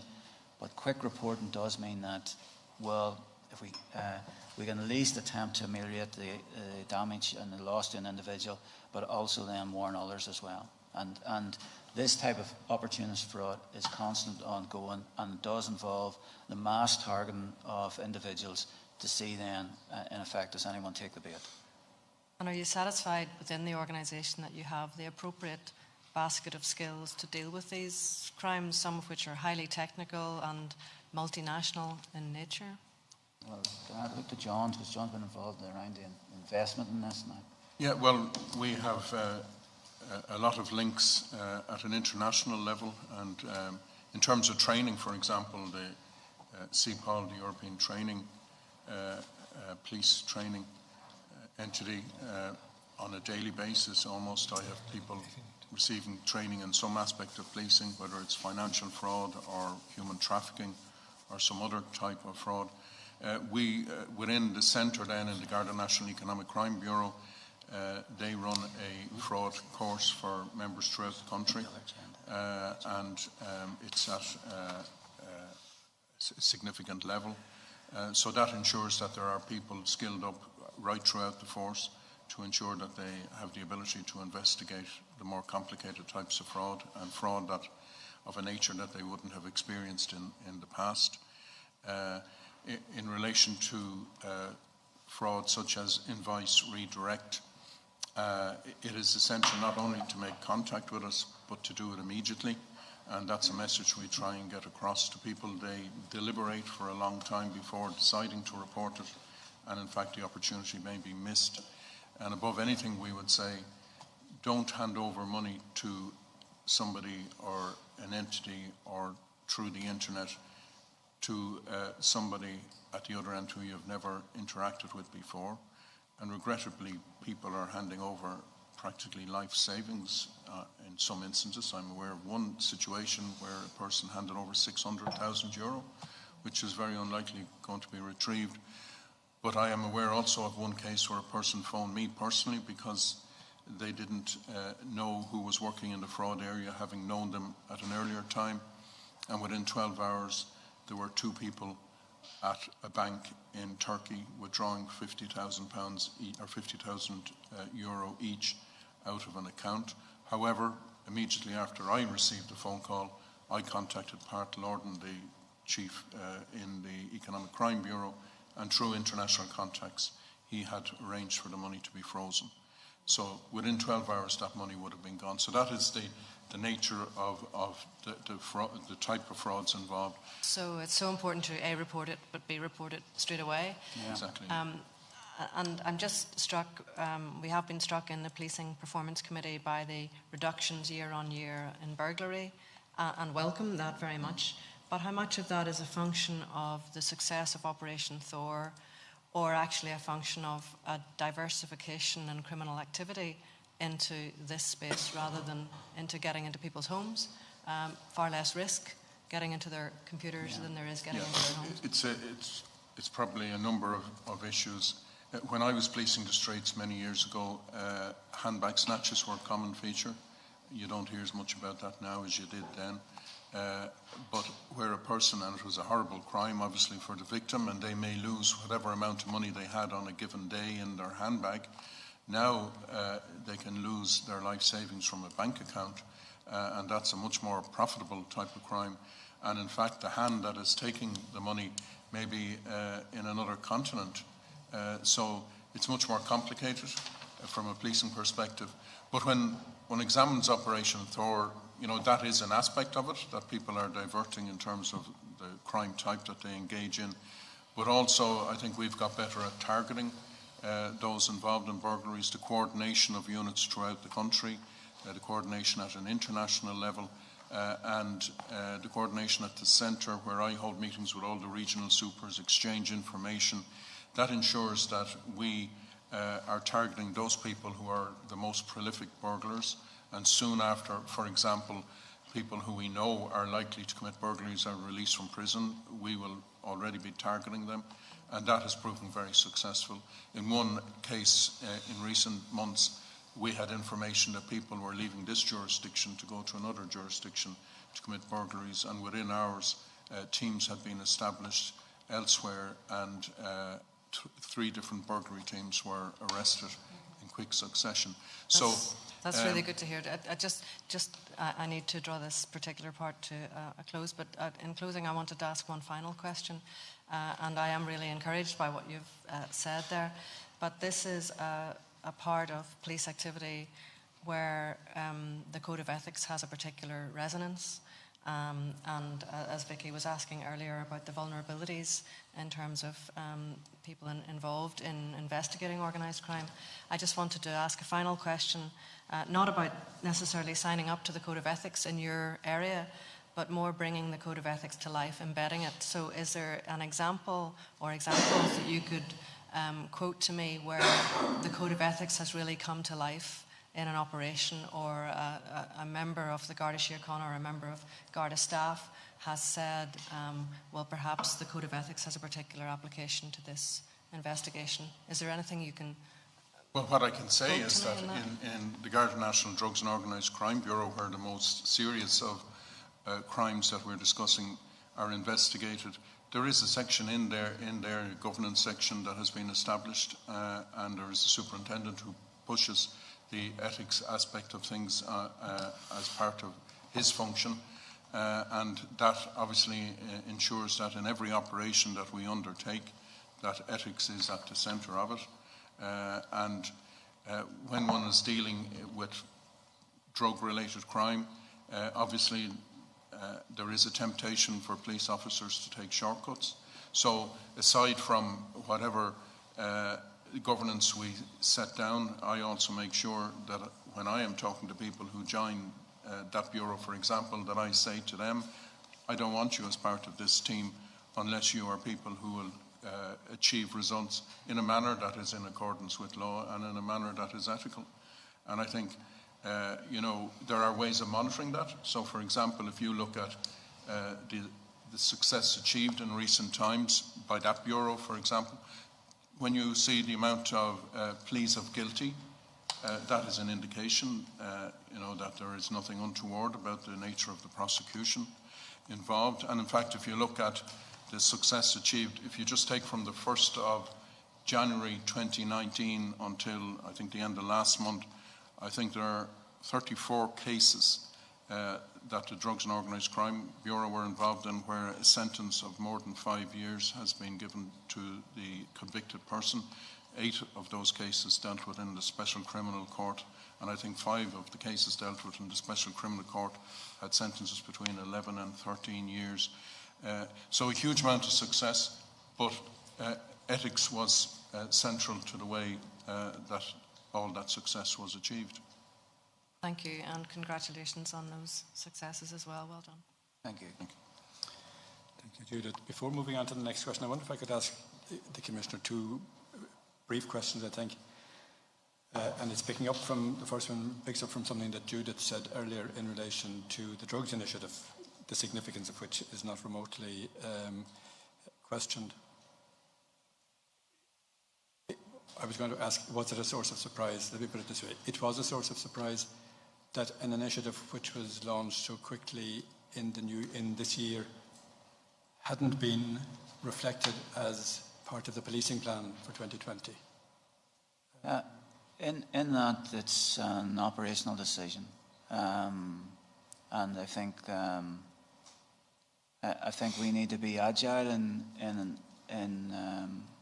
our decision making around just operationally how we respond to specific policing issues that we see in front of us, and I'm not quite sure how we would have written it into the policing plan there.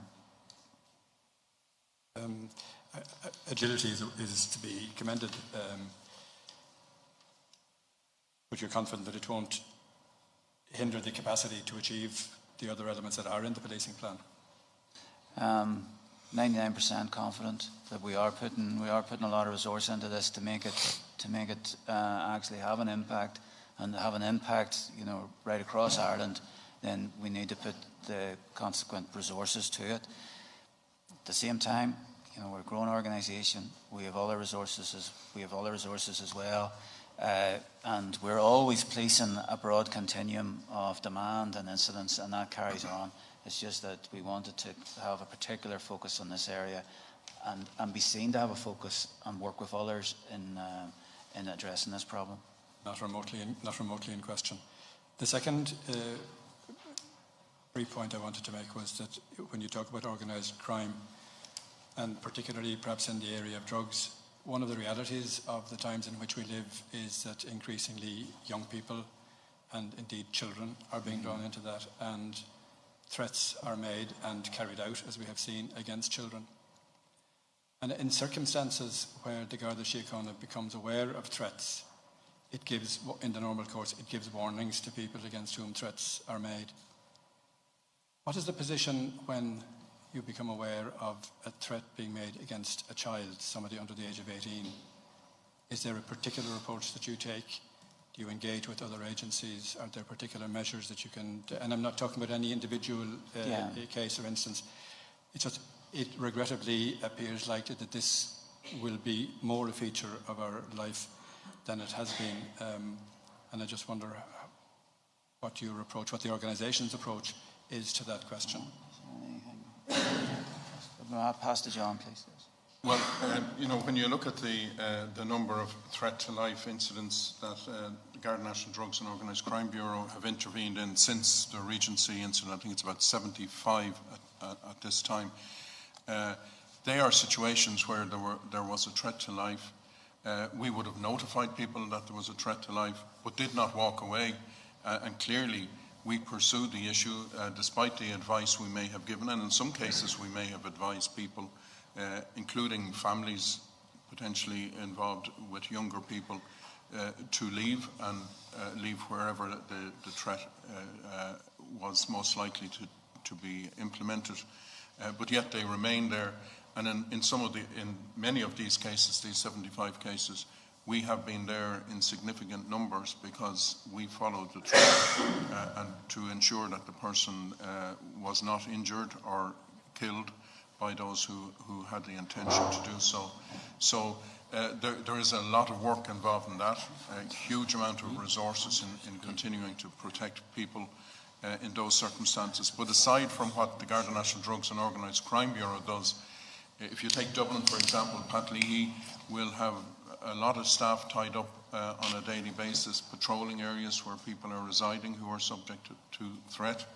And that also plays a very major part in ensuring that the threat isn't fulfilled where at all possible. But, and I appreciate all of that, and it is, as you say, you don't walk away from people. But in circumstances, and it may become more common, one hopes not, but it may be, where a threat is made against a child, in addition to advising the individual concerned and presumably a parent or guardian, the child may have a much lesser capacity to take evasive action than an adult in those circumstances. And I just wonder, are there engagements with other agencies who may have a capacity to intervene in those areas? Yeah, and cases can be complicated and there will be interaction with TUSLA in particular circumstances. But regrettably, on occasions, some of those people who are subject of threat, albeit that they are categorised as children, the level of violence that they engage in also and the behaviour that they display and the groups that they are part of also makes it difficult to ensure that they are protected. So, each case stands on its own merits. In some cases, it will be very easy, and where advice will be taken by those who are the guardians, whether they be parents or other people.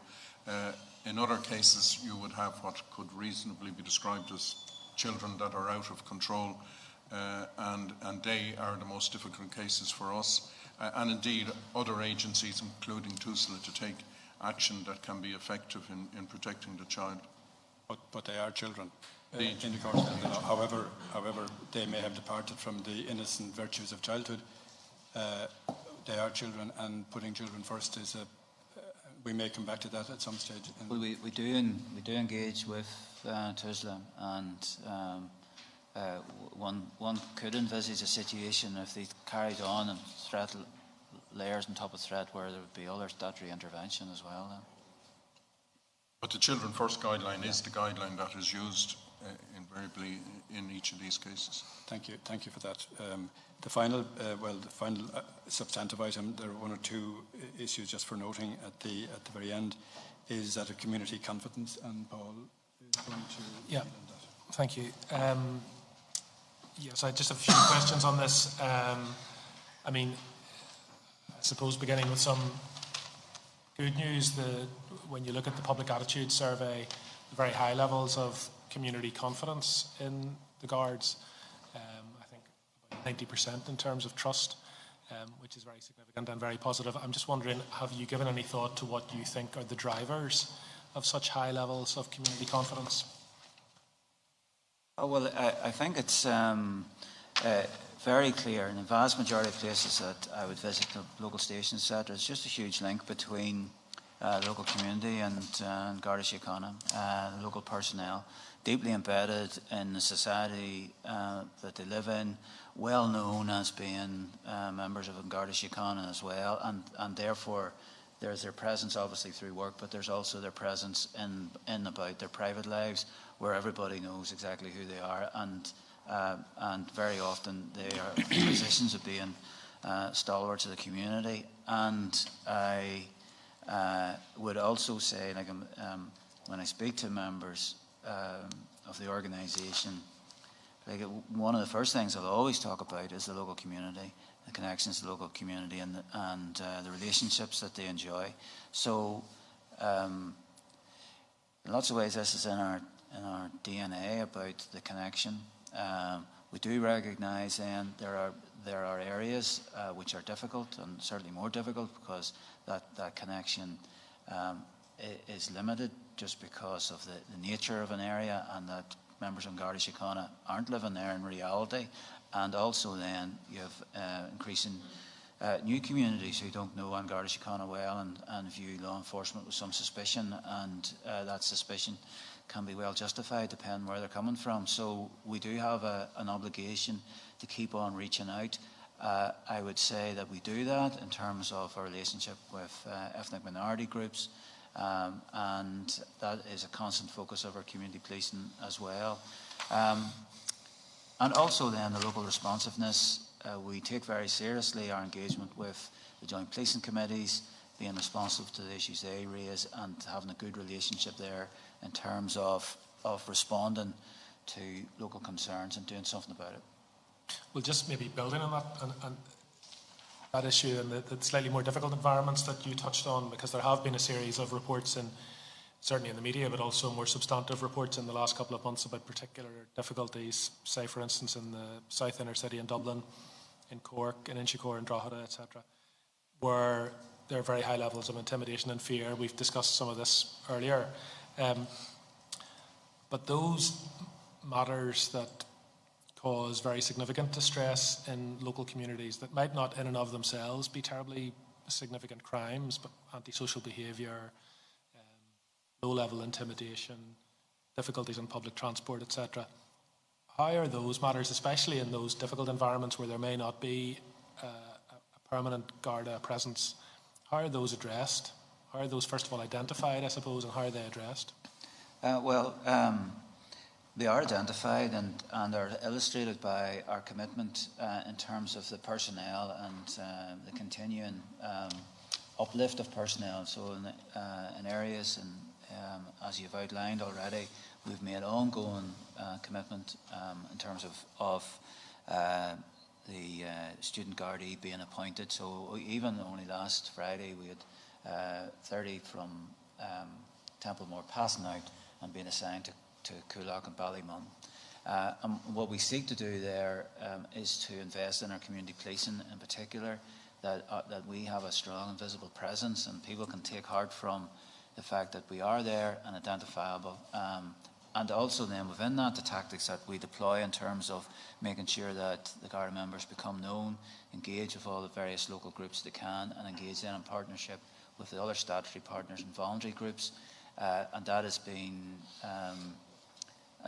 been done in Drogheda against a pretty stark environment, and also one would hear examples of it for instance in Limerick. And we keep on working hard at their partnerships, identifying local problems and coming up then with joint responses in order to deal with those. So there's an ongoing investment. We've talked about this in our own community policing framework that is now established, and we intend through the operating model then to further resource. So community policing is really our answer to that. It's a central plank of what we do and what we intend to do, and that'll be the focus certainly of the next few years.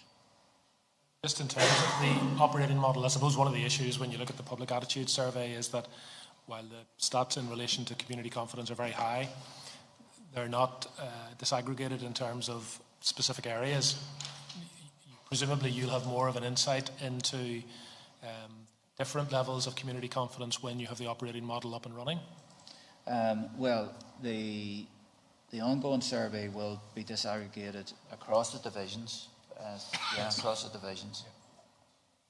And we've invested further in that. So for not a huge uplift in funding, we've been able then to address the concerns around the more granular detail. So that has happened already, and so that'll give us a greater picture and greater faith then in the strength of the numbers within it. terms of the response to, I mean, you discussed working with other agencies and community groups, etc., on the ground, but in terms of the response to some of the low-level but significant antisocial behaviour that has been reported on significantly in the media in the last months, I mean, what role does visible policing have to play in relation to that? Well, people constantly ask us around visibility. People take assurance from that. People take assurance from seeing Gardaí on their streets, and that's very understandable, and it has an impact.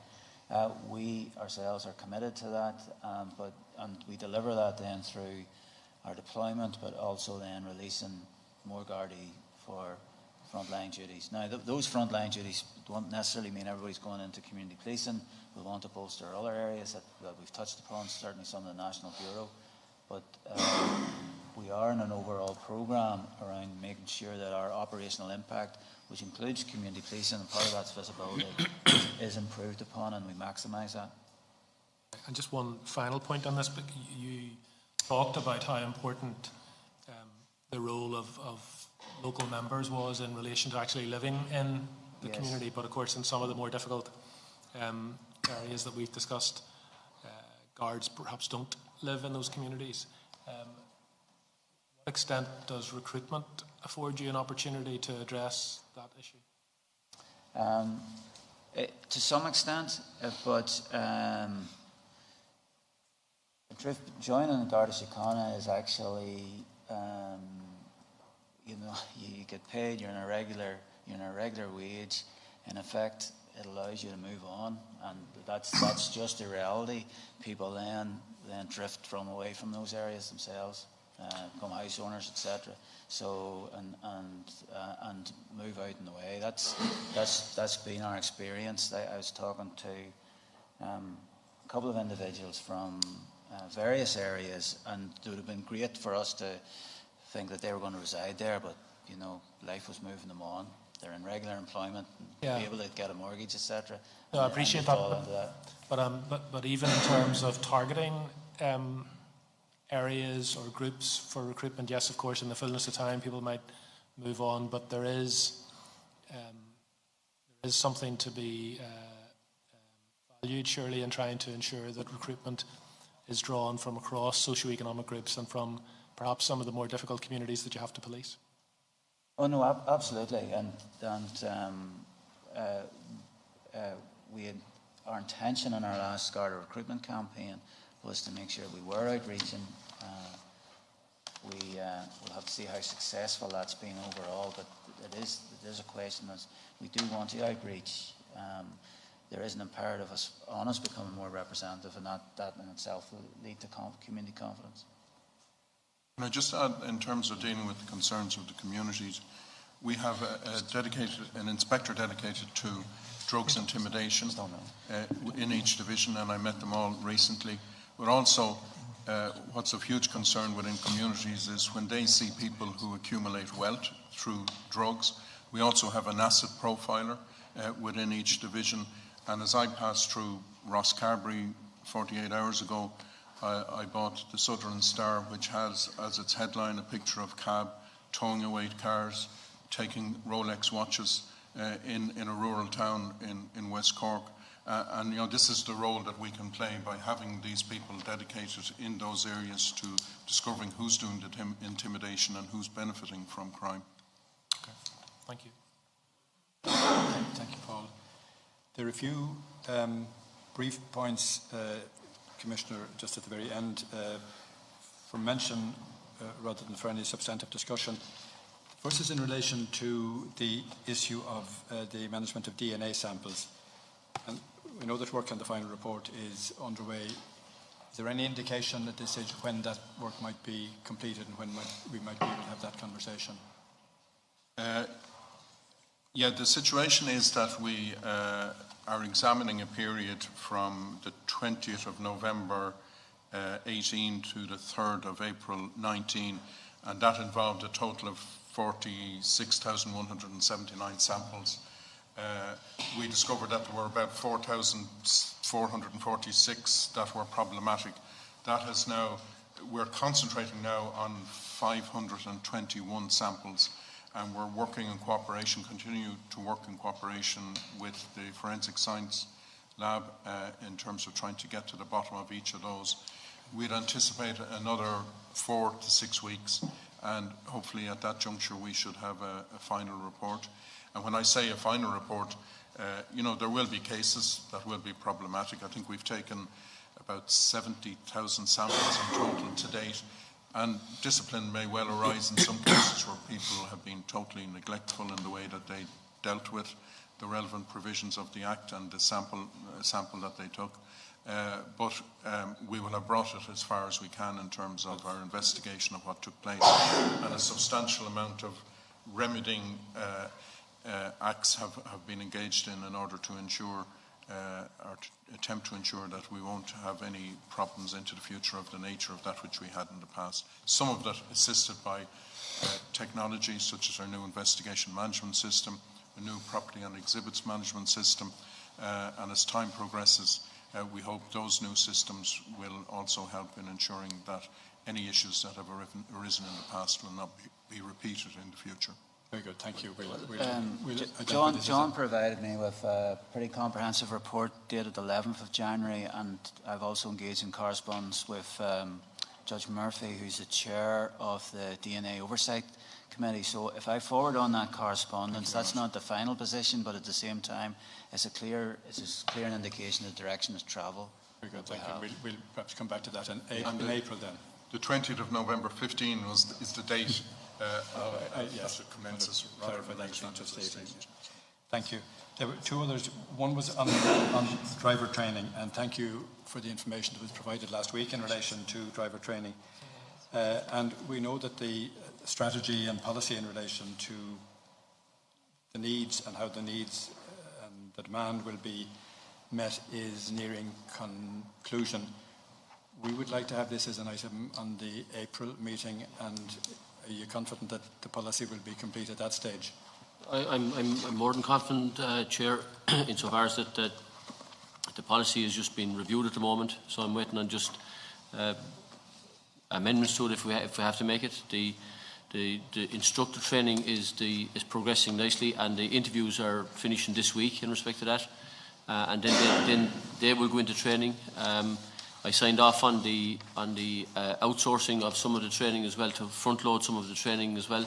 So that is now complete. So now we have to literally do the implementation plan arising from the strategy as well to make sure that we achieve what we want to achieve in respect of it.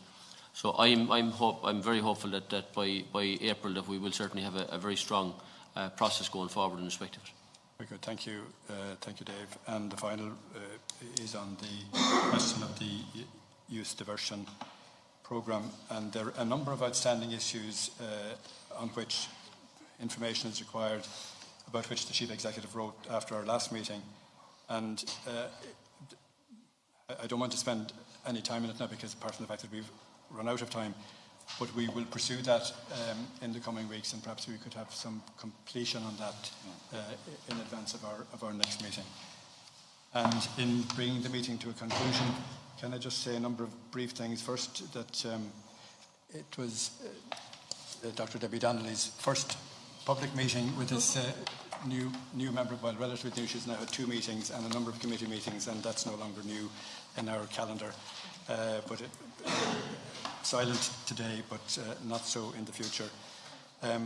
Secondly, that we look forward very much to having to seeing the work that you're doing in relation to the competency of sergeant and inspector competitions. It's an area of real interest to us, and an area of statutory interest to us as well. And thirdly, in this, my first public meeting as chair of the Policing Authority, I think that these meetings are a crucially important part of the work that the authority does, and of the living out of the intention of the statute, that there be a open, independent, robust oversight of the Garda Síochána, and a seriously effective, I believe, way of increasing public understanding of the importance of the work that the Garda Síochána does in the life of the community, and more particularly perhaps in the life of the democracy. And this, I think, if I'm not mistaken, is our 22nd public meeting. And I think they have now been established in a way that will never be, another thing that is irreversible in our lives. And not many things are irreversible, including ourselves. So thank you very much, and thank you to those who have been maintaining your interest with us over the last couple of hours. Thank you. Thank Meeting you. is now in. Thank you very much. No, I did.